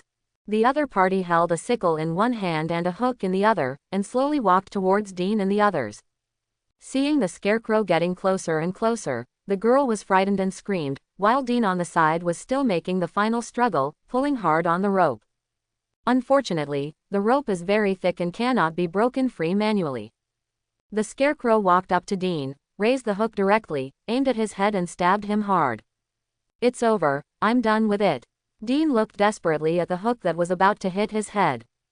Just when the hook was about to hit his head in a thousandth of a second, there was a loud noise from the side. Bah! The shotgun made a loud noise and the impact hit the scarecrow's hook accurately, knocking its attack aside and saving Dean. Two figures ran out of the darkness, one of them was his brother Sam, and the other was unknown. Sam shot the scarecrow one after another with a shotgun. Logically speaking, if the gun was hit on a straw, it could directly scatter the scarecrow, but the evil spirit was so unreasonable and could not be dispersed no matter how hard he hit it. Idiot, you need fire to fight the scarecrow. Roger picked up a cigarette, lit it and took a nice puff. Then he flicked it and flicked the cigarette onto the scarecrow. As if the hay really met the fire, the scarecrow caught fire in an instant, and it burned very vigorously. The scarecrow wanted to run away, but after taking 2 steps forward, he was already burned all over his body. Finally, he fell to the ground unwillingly and turned into dregs and ashes, leaving only an iron hook on the ground. Dean, who had just been untied, looked straight at his brother Sam, especially Dean. When he rescued the couple yesterday, he fired countless shots with a shotgun, but he couldn't kill the couple. He could only slow down the couple's movements. Now someone can solve the problem with just one cigarette. This made him doubt his life and whether his method of exorcism was wrong. Is it dead? Sam stepped forward and took a look. Not necessarily, it may not be dead. Roger picked up the iron hook on the ground and took out a paper towel to wipe it. These things dropped by evil spirits are precious materials in the dark world and can be sold for money. Yes, this gentleman is right, the scarecrow may not be dead. After speaking, Dean began to explain why he was so sure, because the source of the strange legends here is the sacred tree. Only by finding that big tree and burning it can everything end. The sacred tree is the tradition of this town and the source of myth. Half a century ago, various accidents often occurred here, resulting in reduced farm production. With the guidance of a wizard who didn't know where they came from, the residents of the local town began to worship the sacred tree and select a man and woman as sacrifices every year. From then on, there was a bumper harvest every year. So what we need to find is the sacred tree and burn it, right? Roger asked. Yes, this is what I found. Let's go. The sacred tree should be in this direction. Dean took the lead and walked in front. Behind them were Sam and the rescued girl. In the dark forest, the strange evil scarecrow made her look like a frightened deer, following behind everyone. The 4 of them moved forward slandering each other. Fortunately, Dean had already come here once during the day. This energetic guy had no other abilities but his memory and analysis skills were particularly good. It should be right in front. The biggest tree is what they call the sacred tree. The scarecrow is just the patron saint of the farm, and the sacred tree is the evil spirit they worship. Looking at Dean walking in front, Roger had an ominous premonition for some reason. Because he had just added a touch of evil spirit fire to the cigarette to burn the scarecrow to death, and he felt that he could not harvest much evil power. In other words, the immortal scarecrow may be just a clone, and the sacred tree that Dean plans to burn is the real booze. Sorry, we can't let you go over and hurt the sacred tree. In the darkness, several old men holding guns walked out slowly. Everybody had a gun, and these were the small-town capitalists, the farmers, the men and women who were sacrificed to the scarecrow every year, and they were the ones who did it. As long as 2 people live, they can have a bumper harvest every year. The greed of capital has penetrated into their bones, so they take desperate risks. But later on, they slowly changed their methods. For example, the couple yesterday just tampered with their car, and the car naturally stalled in the middle of driving. It happened to be night again, and the evil scarecrow would naturally come out to ask for help. Life. If Dean hadn't saved them with his car, the memorial would have been completed. Put the gun down, kid, I don't want to hurt you, one of the old men said. Aunt, why are you doing this? The girl who was tied up as a sacrifice looked at one of the old men sadly. Don't shoot, we listen to you. Sam raised his hands and slowly put down the gun in accordance with the instructions of the other party, including Dean. In this country, when someone points a gun at you, you must obey because the other person may actually give you a peanut. What now, Mr. Roger? Sam asked Roger in a low voice, because Roger was an exorcist and considered a senior, so he expected him to have some special skills. Roger can transform and is not afraid of bullets after transformation, but Dean and the others are in trouble. Just call me Brother Gia. Just do as they say. Support is here. Support, I don't know when, but the pupils of Roger's eyes were no longer black, but showed a light yellow color, the color of flames. This is Roger's fine control after long-term training. He only transforms into part of the Ghost Rider's ability to use it. Firstly, it saves energy. Secondly, it can be used for daily use. There is no need to exorcise demons every time. Come out as a scary skull.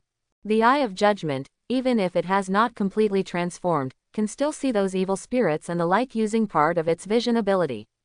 In Roger's eyes, behind the farmers, there were densely packed scarecrows, and they were even increasing in number. On a farm not far away, some dry straw was slowly turning into scarecrows under the power of an invisible black mist. Roger said, "You'd better look behind you. The god you worship is coming over." Hearing what Roger said, the farmers holding guns felt a little scared, because at some point, the sounds of insects and birds all around them stopped. Wherever the evil spirits went, living things stopped being born, and there was silence all around. Rustling. Slowly, a rustling sound came, and the faces of several farmers changed, because the sound was a bit like the friction of straw. 7 or 8 old men held guns and looked around uneasily because the sound was getting closer. Finally, one of the old men's flashlights shone on a scarecrow, followed by many more.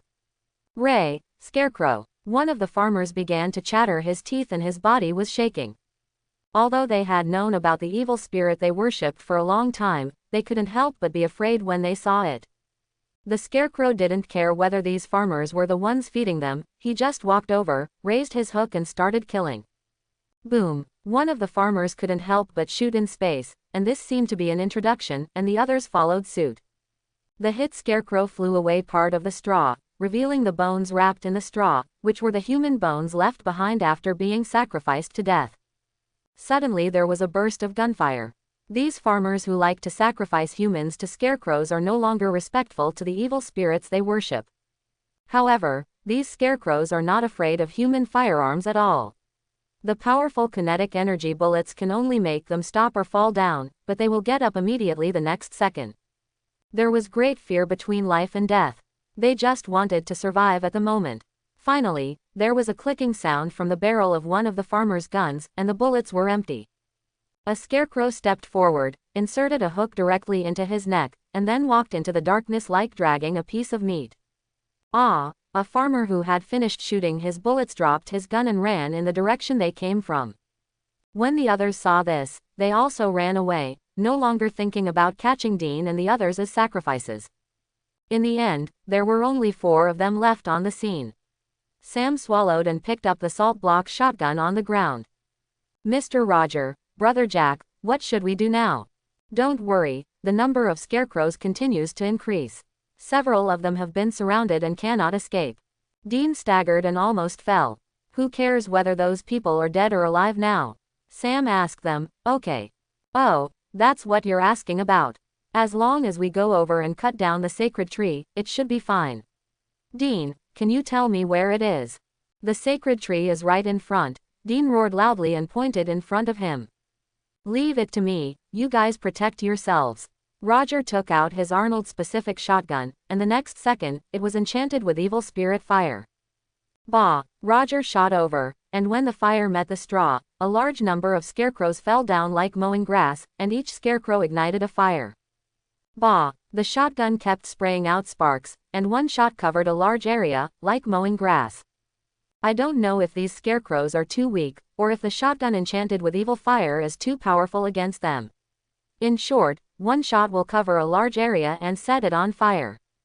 Sam looked at the salt block shotgun in his hand, and then at the scarecrow he had hit. After the scarecrow fell to the ground, he shook a few times and got up again. Is there such a big difference between this gun and the other gun? Sam, use fire. Dean picked up a burned branch and waved it at the scarecrow surrounding him. The touched scarecrow felt like it had been doused with gasoline. As soon as it was touched by a spark, it immediately began to spontaneously ignite. Then hold on, I'll come as soon as I can. Roger shouted and ran towards the sacred tree. If he didn't run away, he was afraid that he would be surrounded by the scarecrow army.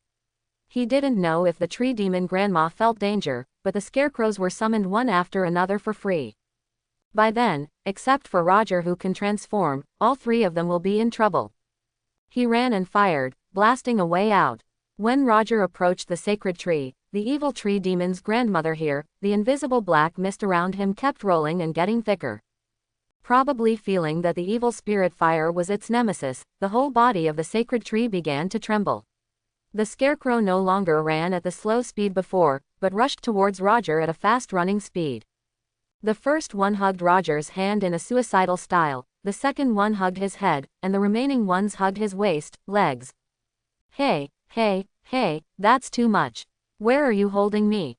Roger lowered his head and glared at the kneeling scarecrow in front of him. The uncle can bear it, but the aunt cannot bear it. Ghost Rider, transform. The skin of the body began to crack, and thick smoke and flames spewed out from the cracks in the skin. Roger, who was piled into a big haystack, instantly burned all the densely packed scarecrows. After losing the soldiers blocking the road, Roger rushed directly to the sacred tree, which was the tree demon grandma. Then, I saw an incredible painting style.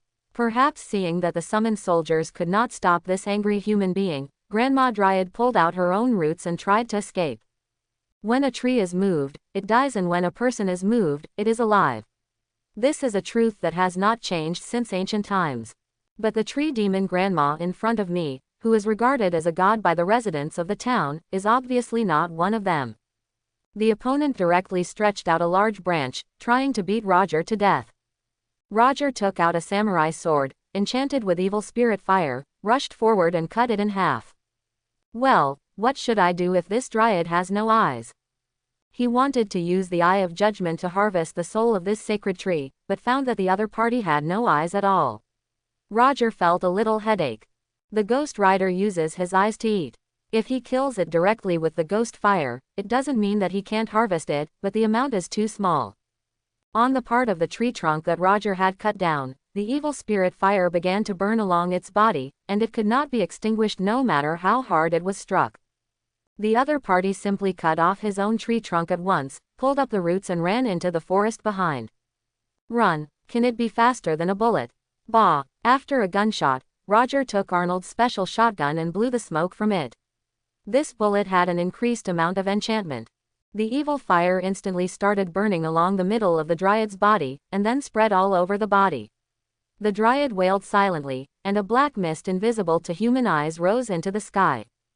After a while, Grandma Dryad was burned to coke. Isn't it? You're so squishy and you're dead. I've been guarding you against your ultimate move. Roger walked over cautiously. I was afraid that the other party would pretend to be dead and then use a fatal blow to kill me, so I thought about it and took another shot. After confirming that the other party was really dead, he slowly walked over and kicked him to find out that he was really dead. Roger looked at the tree demon grandma in front of him, and his eyes lit up. There was a certain tree in the great heaven. It was a good material for exorcism, and it was impossible to buy it at any price. By the way, the lightning-struck wood is so valuable that it is almost as valuable after being burned with evil spirit fire. Moreover, this tree demon has become an evil spirit and keeps eating humans. Just do it. You put away the burned tree trunk with only a piece of char, then looked around, took out a shovel, and dug out the soil around the dryad grandma. This dirt may not look like much, but after being rooted in it for so many years, it can be sold for some money, with the attitude of a wild goose plucking its hair. Roger shoveled the soil hard. After a while, he heard several footsteps running towards him, and Roger reluctantly put away his tools. It was a pity, but he couldn't lose his worth in front of his younger generation.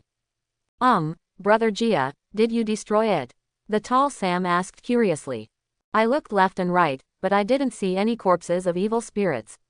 There were some black marks of fire on the ground. Ahem, don't look anymore. The evil spirit is a big tree. It turned into ashes after being burned. Okay, the matter has been resolved. It's time for us to leave. Then the group of people walked out of the forest, but a lonely Dean looked around, feeling a little confused. But thinking about the scarecrows that besieged them, one by one suddenly fell down, as if they had lost their power, they no longer struggled. The sacred tree must have been destroyed. When the group of people walked halfway, they discovered a body, which was one of the farmers who had escaped. Without the scarecrow, I don't know if this town will be destroyed, Dean said with emotion. Roger rolled his eyes. Do you think this is a magical world? This is already after World War II. Roger said leisurely, now that technology is so advanced, farms have long been technologically advanced. Only this small town is so backward and needs to use evil spirits to farm the land. Moreover, there is nothing else in this country but a lot of land. At worst, we need to move. The local area continues to open farms. Dean didn't know how to answer Roger's retort. Indeed, technology is so advanced now that farms have long been managed scientifically. I don't know what the farmers here think. For more than half a century, we still use evil spirits to farm, and even if we have a little bit of brainpower to introduce a set of scientific planting methods, it will not be like this. Several people got into the car and walked away slowly. When they were about to leave the town, Dean said he was going to drive his own car. So in the end, the girl was in a car with Dean, and Sam was in a car with Roger.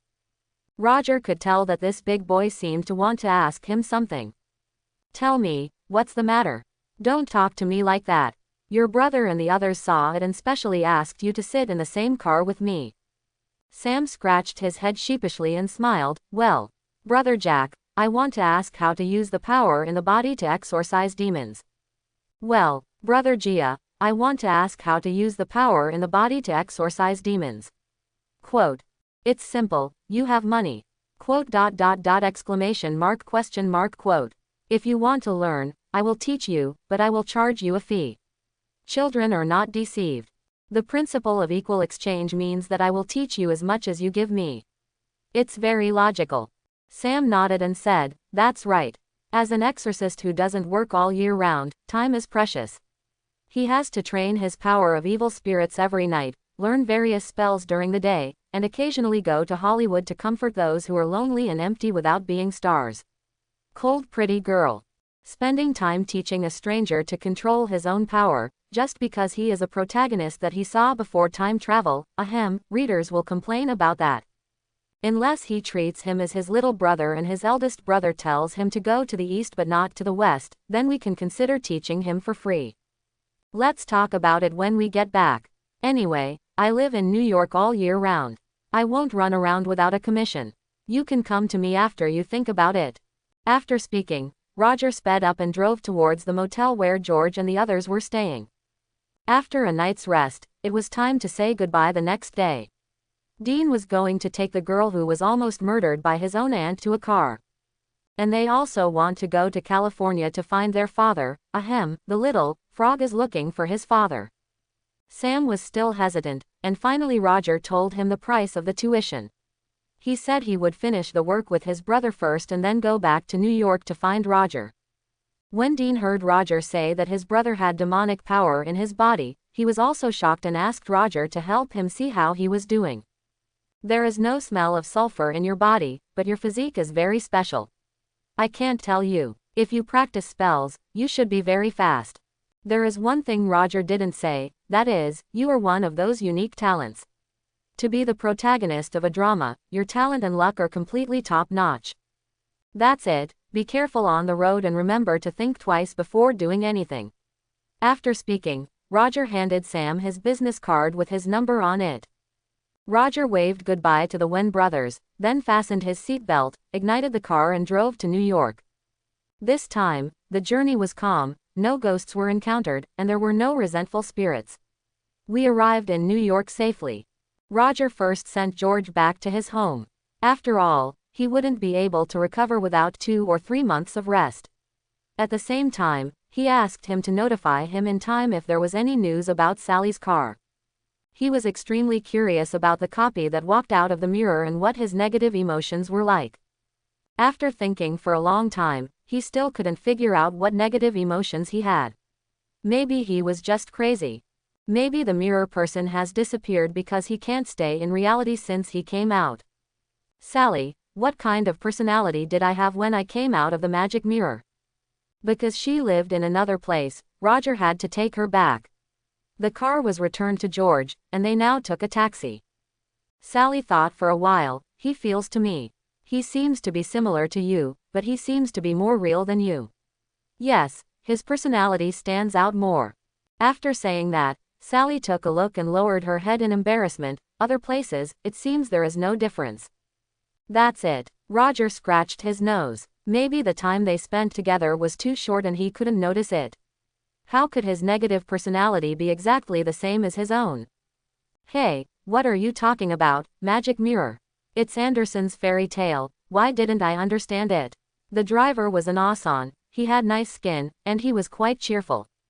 However, he looks like an honest man, which reminds Roger of a supporting character who drives the protagonist in a movie. We're talking about a devil who stepped out of the magic mirror.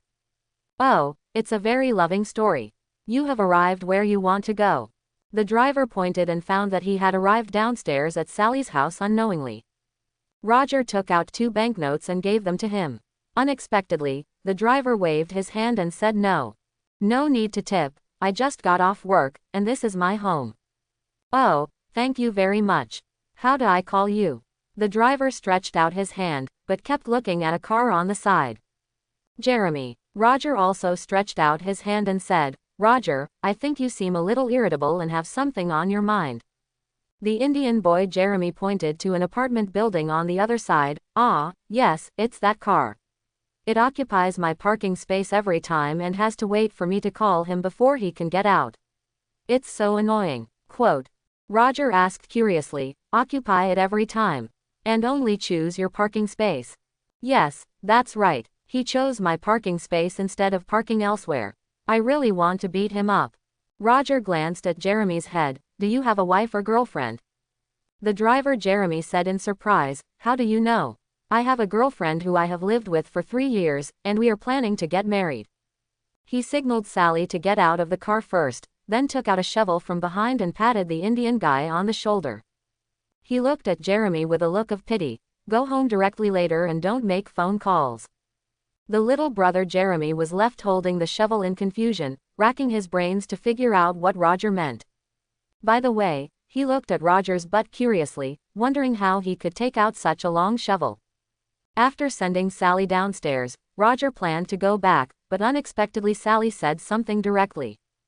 And many more. Sally blinked and said with a slight blush on her pretty face, well, it's so late and it's a bit dangerous not to get a taxi back. Do you want to go up and have a cup of coffee? Roger actually wanted to say that he had a motorcycle hidden in his personal space, which made it easy to go anywhere. However, the other party actually invited him to drink coffee. It seemed unkind not to go. I called and asked, the child is not at home today. Hiss. The words have reached this point, and if you don't go, it seems that you are not a man. I want 2 drinks. In this country, if one person invites another person to his home to drink coffee, don't think there is any malicious intention, it may really be just drinking coffee. It's just that after drinking coffee, the other person will have no choice but to see if anything else happens to you. Therefore, when a boy goes out, he must protect himself. The boy who was tricked into the house in the name of drinking coffee encountered the greatest danger in history. Fortunately, he is very athletic and works out regularly. His waist, thighs, and lower limbs are especially strong. One is a mother who has been single for a long time, and the other is a young boy. The two are a perfect match. The two fought for a whole night. In the end, Roger, who had the body of the Ghost Rider, gained the upper hand and directly defeated the unscrupulous young woman who abducted the boy and won. Hey, boys must protect themselves when they go out, otherwise they will be like me and accidentally have their waists drained. Early in the morning, Roger walked out of the apartment with his waist slumped and holding on to the wall.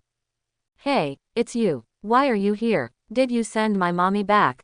She called last night and said she was back in New York. A childish voice came, and Roger looked up and saw a little boy, who was the child of the mission client. Who are you? What's your name? Roger touched his head and couldn't remember it for a long time.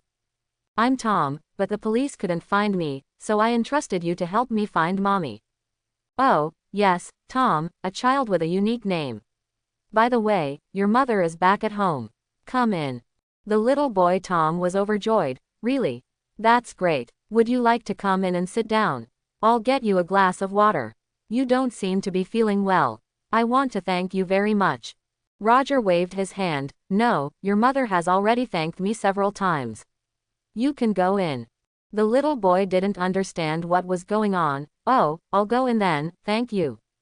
Seeing Tom jumping and running happily into the house, Roger said with emotion, it is true that mother and son like to thank others so much. I felt much better after sitting on my Harley motorcycle and basking in the sun. Boom. Wearing sunglasses, a windbreaker, and a motorcycle, we looked very chic along the way. Apart from hitting our waist from time to time. After thinking about it, I drove to a shabby photo studio in Queens and stopped. This place specializes in developing photos for some paparazzi. Fast speed is the boss's specialty. The disadvantage is that it requires extra money. Of course, you don't need to add normal photos, because the ones we often help develop are some private photos of celebrities, and you have to pay extra for those. The boss enjoys it just because he can appreciate the privacy of those beautiful actresses for the first time. Boss, hurry up, here you go. As soon as he entered the door, Roger took out his own film and threw it to him. At this time, film was still the world, and mobile phones were still push-button machines. However, film also has its own advantages and disadvantages. Okay, I haven't seen you for a long time. Luo, you have become rich recently and you haven't taken on any missions. The boss is a curly-haired man wearing glasses. He looks very wretched. Needless to say, he is also an old pervert. Unfortunately, due to his appearance, he can only look at the photos to enjoy himself. Roger is a frequent visitor here, because in addition to exorcism tasks, he sometimes also takes on some mercenary tasks. What are the mercenaries? Of course it's celebrity gossip. Those mercenaries who go to Africa to fight life and death are not paid as much as celebrity gossip. For example, last time there was a big star who wanted to break up with his wife, but was afraid that his huge family property would be divided up in the divorce, so he hired Roger to keep an eye on his wife. After watching him for a month, with the deliberate cooperation of his employer, his wife thought that her celebrity husband had gone abroad, and sure enough, he went out to have a good time, and finally Roger successfully took photos of his cheating. For those intimate photos of 360-degree intercourse surgery, Roger was paid a total of 1,000 million yuan. The fee was expensive, but it was nothing compared to the huge wealth of celebrities. It's a pity that this kind of employment task is generally not open for 3 years and lasts for 3 years after opening, so it is not that easy to encounter. Luo, wait for me for an hour, sit down by yourself and pour whatever you want to drink. Okay, go and do your work. Watching the curly boss go in to develop the photos, Roger sat boredly on the sofa outside and waited. Curly Hair has been working on this for many years, and his character is trustworthy in this industry. He will not secretly make a copy of the photos for himself. This is also where his reputation lies. Roger took out a cigarette out of boredom, then stretched out a finger and lit it with evil spirit fire. He took a nice breath, and as long as he wasn't in a place exposed to the sun, he could already perform part of the transformation. From then on, he never brought a lighter with him again. The flames of Ghost Rider are very hot, so lighting a cigarette is of course a trivial matter. Bored, he started to turn on the news and read some celebrity gossip. Maybe he could see some interesting tasks. Recently, a trial for a vicious rape and murder case of a young girl is about to begin. According to the news, the defendant suffers from mental illness and spent half a year in a mental hospital due to a drunk driving incident 5 years ago. Tisk tisk, you look like a rich second generation at first glance. He is really good at playing. If anything happens, he will use his mental immunity gold medal to escape. Bored Roger kept changing the channel and watching some trailers to see what new movies had been released recently. Watching American comic blockbusters in the American comic world is also one of Roger's hobbies. As long as he sees a movie in the cinema, he will know that the person in the movie should not appear in this world. Finally, I found a cartoon to watch and spent the rest of the time bored. After waiting for an hour, Curly Mao finally finished developing the photos. Oh, Luo, your photos this time are a bit unique, they all have patterns. Yes, these are some magic runes. As per the old rules, I'll give you extra money. Remember not to tell anyone. Roger took the photos and negatives and looked at them, then took out a few pictures and handed them over. Hey, I understand the rules. Remember to take care of me next time you have business. Curly looked at it happily and put away the banknotes. Let's go, no need to send it off.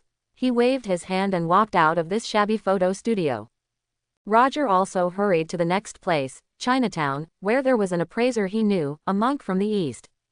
This monk is a magic apprentice, with a so-called Muggle constitution, born with useless spiritual skills, and unable to learn spells no matter what. But he is a genius, a knowledgeable genius who has successfully entered the field of mage by relying on the books and various props he has collected over the years.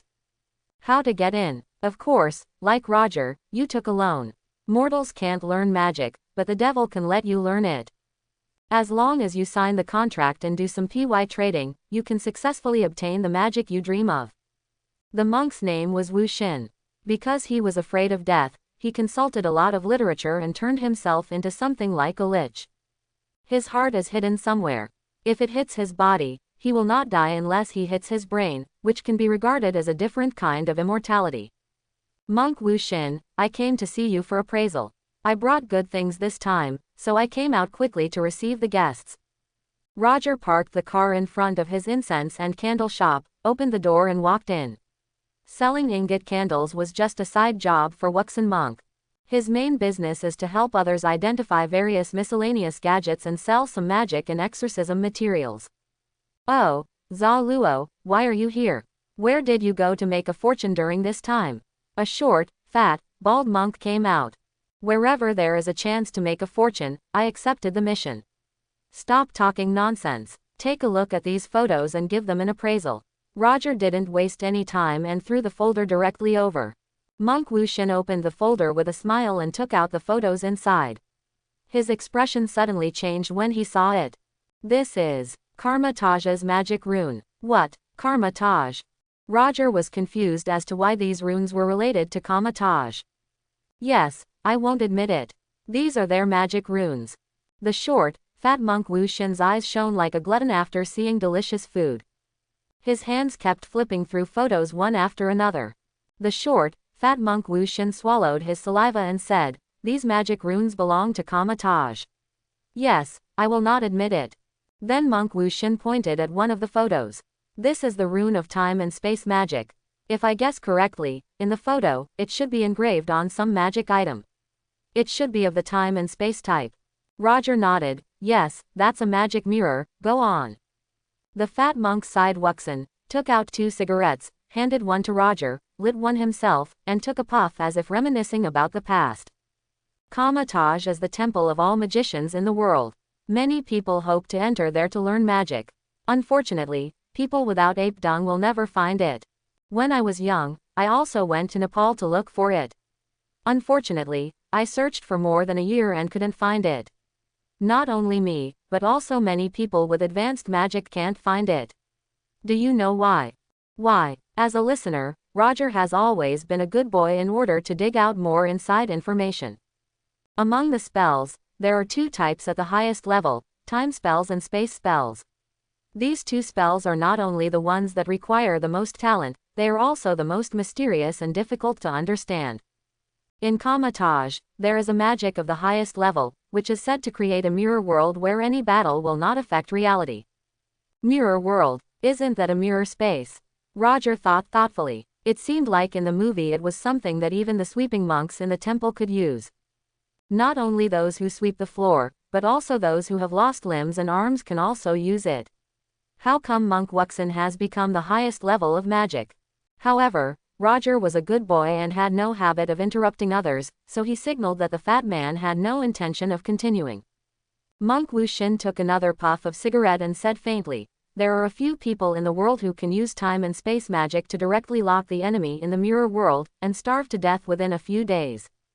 It's not just people, it's also those evil spirits, demons and demons. Even though they often sneak into the human world, there are also rare ones who can use time and space magic. I heard before that a demon who smuggled into the world was defeated by a magic apprentice of Karmatage, because the other party only used one trick, which was to lock the demon in the mirror world, and he was trapped alive. For hundreds of years, they starved to death." Roger. So, this is also the reason why many people go there in admiration but can't find Kamatage. People who don't understand time and space magic will never find its door. Moreover, it is said that Kamatage has a more advanced time spell. Anyone who wants to harm it basically knows it before they come to the door. Because they have the time stone, Roger complained. Among all the infinity stones, which one is the best? Roger thinks it is the time stone. The first reason is that it will never be lost because it can predict the future. If you think of grabbing the gem, the holder will know it. The second reason is that the Great Resurrection spell can directly travel back time in a large area and resurrect all kinds of people who have just died. Find out if a mummy that has been dead for thousands of years can be resurrected. There is also an ultimate skill, which is similar to Izanami from a certain anime in her previous life. It can be repeated infinitely. Ahem, look at these photos, they look a bit like a frame. Roger. Could it be that these Kamatage's runes are engraved on a mirror? Roger. The fat monk Wuxin further probed. Could it be that this mirror is in your hand? Roger. If you are willing to take out the mirror for me to examine, I will do it for free this time. How about it? Monk Wuxin rubbed his hands and said a little embarrassedly. I believe you, you Guangmingding, you are such a bad old man. Do you know Karmatage's time and space magic? I remember you said that there are very few books and spells flowing out of it. Yeah, so I have to look up a lot of information to help you identify these things, especially here. You see there are a few pieces missing in the middle. I can't help you restore them without a complete mirror. No need, just help me identify these I brought. Oh, write in more detail. Roger waved his hand. He would definitely not give it to him all at once. This time, only magic on the magic mirror was given to Monk Wuxin, runes. He plans to find other people for the rest. Hehe, you have to be more careful as a person. Okay, if you change your mind, call me. I'll charge you 10,000 for each of these runes. Seeing Roger's refusal, the fat monk also put away his face and said business-likely. 10,000 magic runes, why don't you go and grab it? Roger screamed strangely. This is not 10,000 Vietnamese guilders, but 10,000 US dollars. Robbing. No, no, no, this is much easier than robbing. It is a knowledge monopoly. If you don't believe it, go to the dark world to find other people. They will only charge more than me. I only gave it to you after seeing that you speak Chinese so fluently, discounted. Monk Wuxin leaned back on the rocking chair, looking as if love was coming or not. The monopoly of knowledge is so awesome, who can tell you not to understand? Roger looked at the other person, gritted his teeth and said, profiteer. I'll give you half first. After you help me identify it, I'll give you the remaining half. Monk Wuxin shook his head like a rattle. Well, no credit is allowed for small businesses. How much money you give me, I will help you appraise it. Taking a deep breath, he took out a few bundles of US dollars that he had not warmed before and threw them on the table. Let me identify first, 40 of them. After speaking, He angrily counted the photos, threw him 40 magic runes, and then walked out of the incense and candle shop. A voice came from far behind. Okay, guest, please go slowly. A vampire, just like those dogs from the IRS. Roger took a sip, and the beautiful knife he just got from the devil was spent before it could be warmed. He was charged a tax of nearly 40, and now it was robbed by this monk. Really are.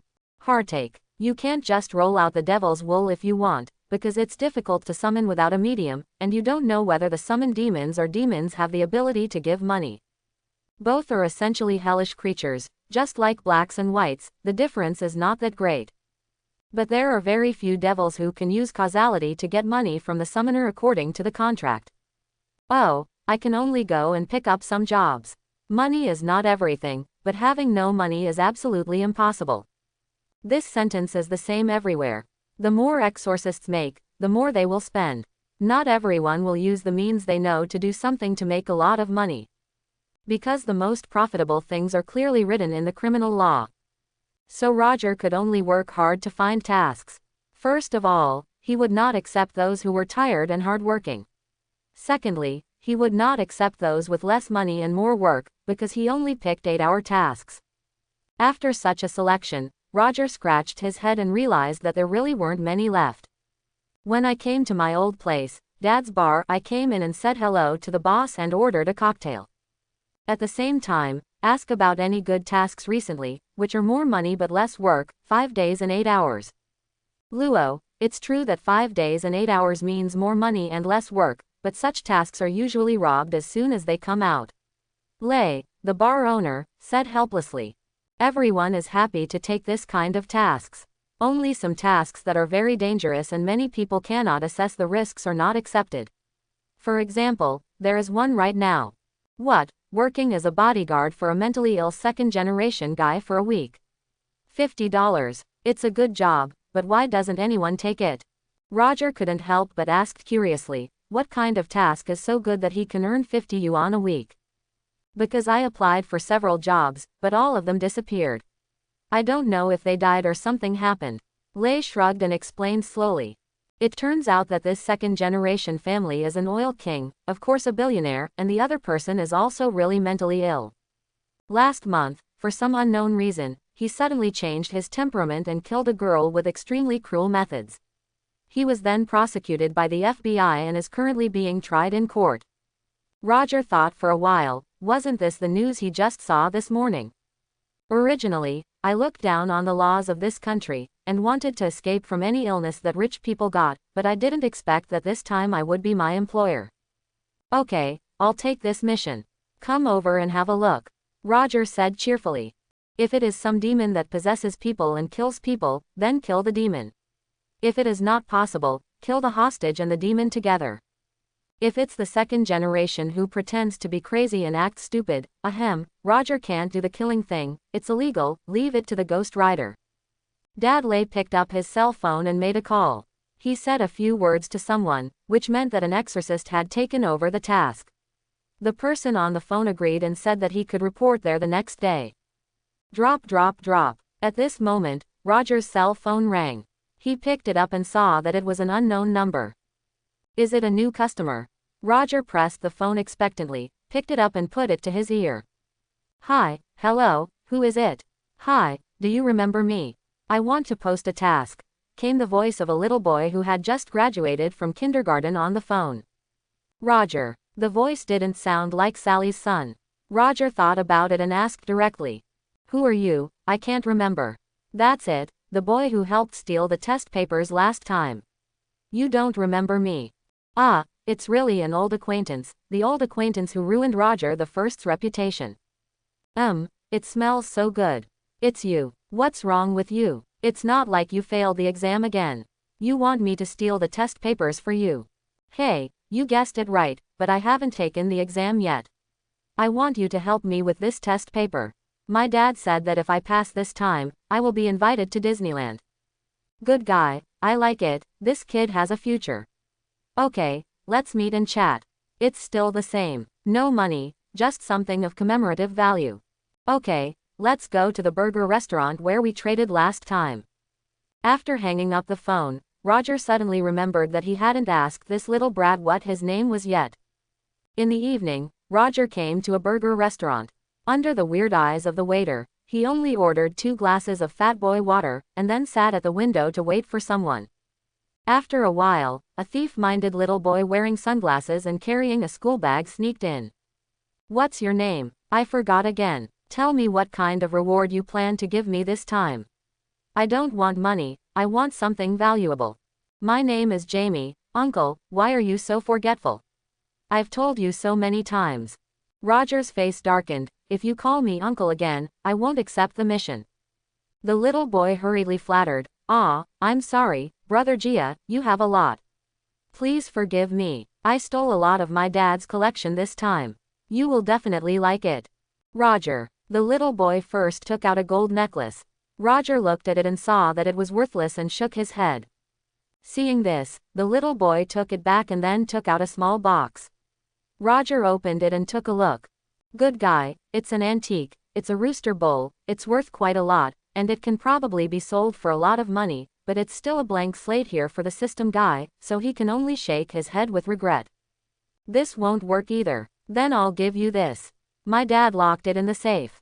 It's a collector's edition." The naughty boy Jamie took out a disc collection book, looked around carefully, and said softly, "This is my dad's collector's edition. He is very precious." Roger opened it and saw, hiss. It is indeed precious. The plate from many years ago is really a collector's edition. It probably carries the precious memories of a young man's youth and is worth hundreds of millions. This thing, Roger looked at it and the system judged it to be gold. It was indeed very precious. But if he took it, wouldn't his reputation be ruined if it spread? It's just that this naughty kid stole his father's collection, why was it classified by the system? Shouldn't it be the child's own things? "You must keep this secret for me. No one can tell it, otherwise I will be beaten to death by my father," the little boy Jamie warned. "You are actually afraid that others will find out, so it seems that you can accept this product. At least there is no danger of ruining your reputation without a third party knowing about it." "Okay, I'll accept the reward. Let's talk about the specific tasks." Roger agreed readily. "Hey, didn't you help me steal the test papers and burn them last time?" "It was useless. 2 days later, the school got another pile of test papers, and then I took the test again, and I failed in the end." Jamie, the naughty boy, rubbed his head in embarrassment. "So this time I think, let's change the method. You can steal a test paper and write the answers to me. I will memorize the answers. This way, the exam will be foolproof." Roger sighed and said, "Good guy, you have a bright future. As long as you are as smart as you are, I won't be a scumbag in my last life. My dad also said that if I pass my grades, he will increase my pocket money and take me to the amusement park. Okay, needless to say, I will go to your school tonight to steal the test papers. It will be the same teacher's office as last time, right?" Roger interrupted. "Yeah, that's it, please. When the moon is dark and the wind is high, when people are killing people and setting fires, ahem, when they are stealing test papers." Roger covered his face. After thinking about it, he decided to change to a vest. After all, even if his face was covered, the car might overturn. A vest was the safest. "I directly exchanged it for a non-registered one, it was cheap, and I didn't even need a silver game coin, a copper coin. In the game system, the cheapest character skin is black, followed by yellow and white. If you want to make a star's face, it is more expensive. The fingerprints and pupils are the same as those of a real person, so gold coins are required. There is no need to spend high-end money on a vest that can be purchased with game copper coins, and a black vest can make you invisible at night, so why not? Hey, with such a black vest, even if I stand in front of the security guard, he won't be able to spot me." Roger smiled, revealing 2 rows of white teeth. He wore black clothes, black pants, black shoes, and a black vest. Except for his white teeth, you can't recognize him as a person except for other parts of his body. This school is an elementary school. Because New York has a lot of money and a lot of land, and the primary school monks are too young to live on campus, there are no dormitories here. Mi guo xiao shui tong chong do shi 6 nianji, zhang shui yi yang yi shi 6 nianji. Ideographic period. Bu tong de shi mi guo zhang shui de chu zhang ji yu liang nian, 788 Liang Gai Nianji, Gao Zhongwei 9101112 Nianji Ideographic period. In the school, except for the two janitors at the door, the rest of the place is quiet and empty. There are no valuable things here, and there are usually no random people coming in to steal. The last time the school's test papers were collectively stolen, the place became popular for a while. Although no property was lost, the school still installed several surveillance cameras. Roger came to the last office with familiarity, took out the master key skillfully, opened the drawer and looked around. Good guy, this thick stack of test papers is probably what the naughty boy Jamie will take the test this time. Borno, come and take a look, it seems a thief has come. An old black man sitting in the guard room rubbed his eyes and looked at the surveillance camera. You must have drunk too much. There is someone there. Another old black man came over and looked at the surveillance camera. It was pitch black and there was no one there. No, look, it's dark here. It looks like there's someone there. Lao He pointed to an office where the desk was covered in black. There's nothing valuable here. Could it be that those fools from the slums came to steal the test papers? Ha ha ha. I'll go take a look. You keep an eye here. If something goes wrong, call the police. The doorman, Lao He, was quite responsible. He picked up the flashlight and walked towards the school's office building. Roger had already taken away a test paper and put it back around to avoid leaving traces. He wore black gloves on his hands to ensure that no fingerprints were left. As I walked out of the office happily, there was a sound of footsteps in the corridor. An old black man in security uniform took a flashlight and looked around, and even the light swept over Roger. Just when Roger was considering whether to knock him unconscious, the other party seemed to breathe a sigh of relief and walked back directly. Roger, can feelings really not find me? Aren't you also a fool, so blind? But it was a good thing that he couldn't find himself.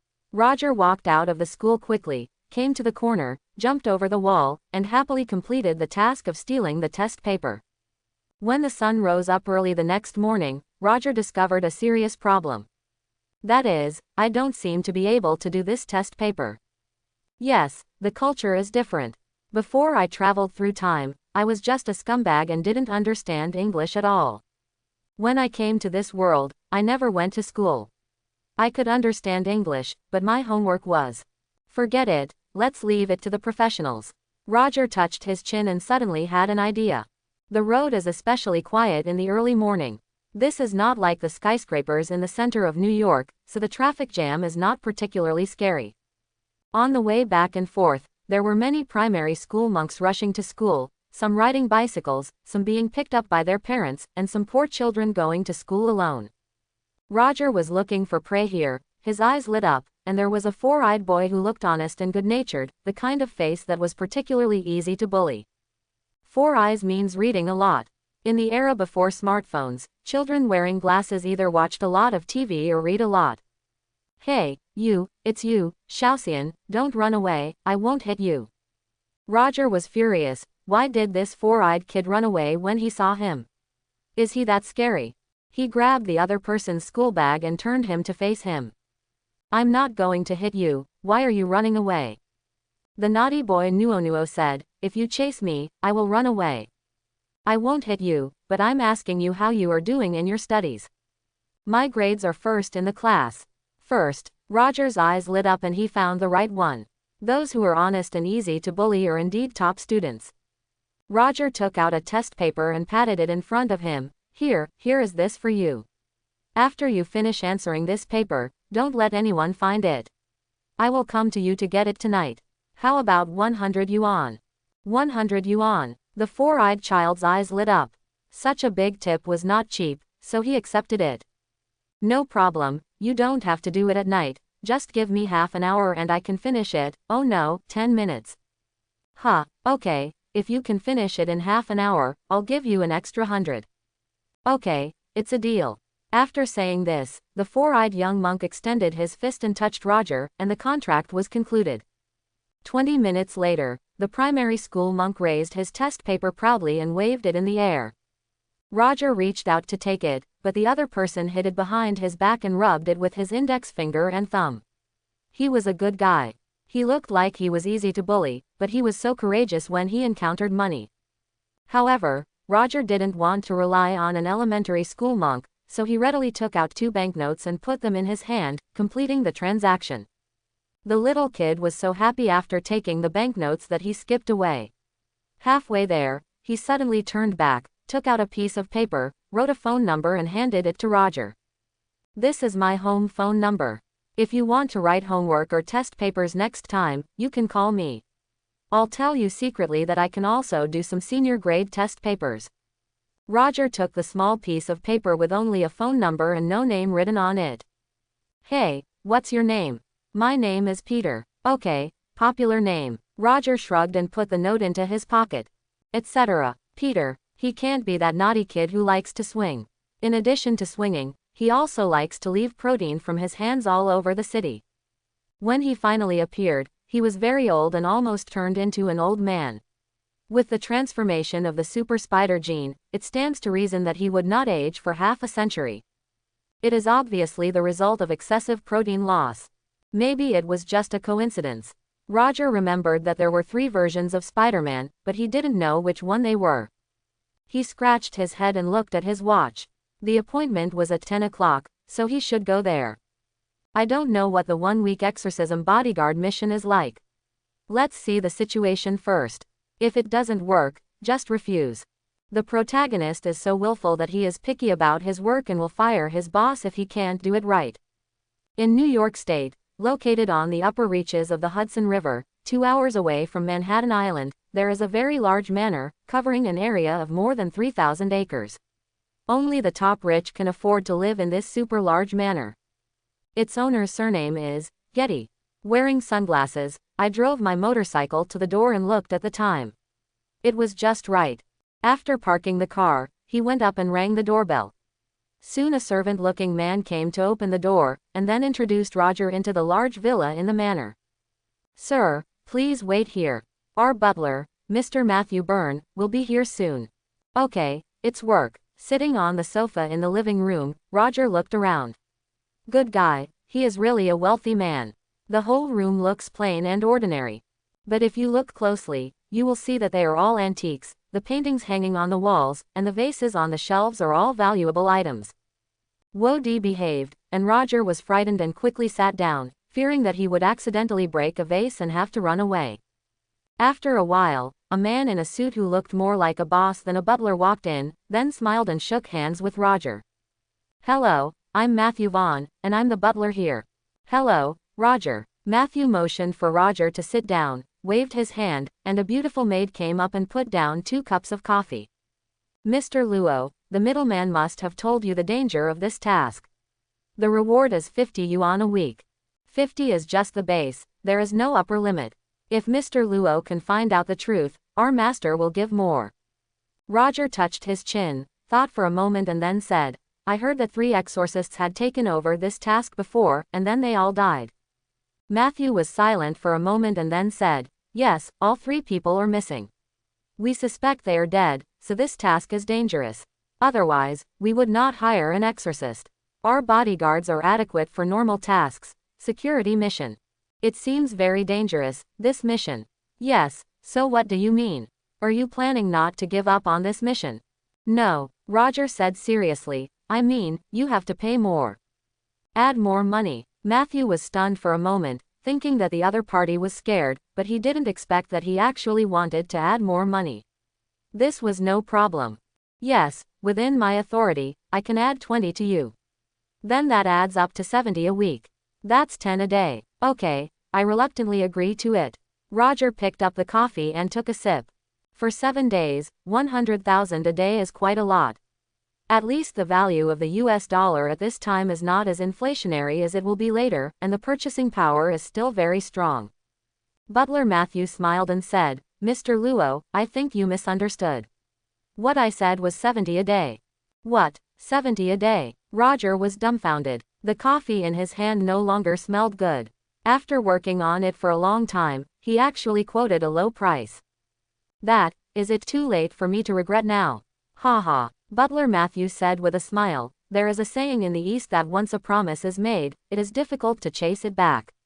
You can't go back on what you promised. Okay, 70 a day is 70. I want to collect the money first, in case someone dies before the money is received. Also, what you just said was wrong. A gentleman's words are hard to follow. No problem, I'll write you a check right now. After saying that, Matthew took out the check and planned to fill it out. Ahem, can you give me cash? I'll take cash. Cash, Matthew said in surprise. Of course, please wait a moment. Of course, the purpose of collecting cash is to evade taxes. It is impossible for Roger to contribute various personal income taxes to this evil country of tens of thousands of taxes. If you go to the bank to withdraw millions, it will inevitably leave a record, which will easily attract the country's hyenas, the IRS. A few $1,000,000 in cash is certainly a lot, but for a billionaire, it's not too difficult. Soon, a servant came over carrying a large box, and opened it in front of Roger. Bundles of cash were placed in front of him. Mr. Luo, since you are based in New York and are relatively well known among the exorcists, we choose to trust you and pay the reward first. Please do an inventory.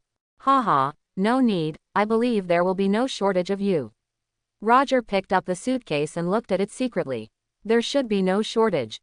Then he put the money directly into the space in front of Matthew. Matthew was stunned for a moment, and was directly shocked by Roger's method of disappearing into thin air. Clap, clap, clap. Matthew clapped his hands and smiled. You are indeed a well-known exorcist in the circle. Although your behavior is sometimes a little weird, I no longer doubt your strength. Weird. It was Roger's turn to have a question mark on his face. Haha, according to our investigation, you sometimes take over children's tasks, such as stealing test papers. After speaking, Matthew blinked. Roger, in New York, there is nothing that billionaires cannot investigate. This is a city of capital after all, so don't feel weird. By the way, Mr. Luo, if possible, I hope you can start working from tonight, because our young master is becoming more and more mentally unstable. Roger said. Okay, take me to see him. After collecting the money, even if the other party is really a second-generation murderer, he can only finish this week. As for whether this second-generation person will die under a skeleton a week later, what does that have to do with me, Roger? Relationship. In this way, neither the principles nor the integrity are lost, getting the best of both worlds. Alas, the evil money. Then the servant took Roger to a garden in the manor. Ahem, he came by car, evil capitalist, the garden is too big. Roger couldn't help but think maliciously, if the master was walking in the manor one day and suddenly had a stomachache and wanted to have diarrhea, would he have diarrhea in his pants before running back to the bathroom? Therefore, the house is just big enough to live in, but it is not good if it is too big, at least it will be inconvenient to use the toilet. When the servant drove Roger to the second generation, there were more than a dozen bodyguards in sunglasses and suits, all smelling of blood. They were either soldiers who had been on the battlefield or had actual combat experience. Seeing the young man with dull eyes and pale face in the middle, Roger felt something strange. How should I put it? There is no smell of sulfur on the other party's body, so it is certain that he is not possessed by the devil, but at the same time, he lacks the smell of human beings. Mr. David, I've brought you here. This is the exorcist hired by Mr. Matthew. The servant said to a bodyguard wearing sunglasses. The bodyguard nodded, indicating that he understood, and then came over to shake hands with Roger. I hope everyone will support it and subscribe more.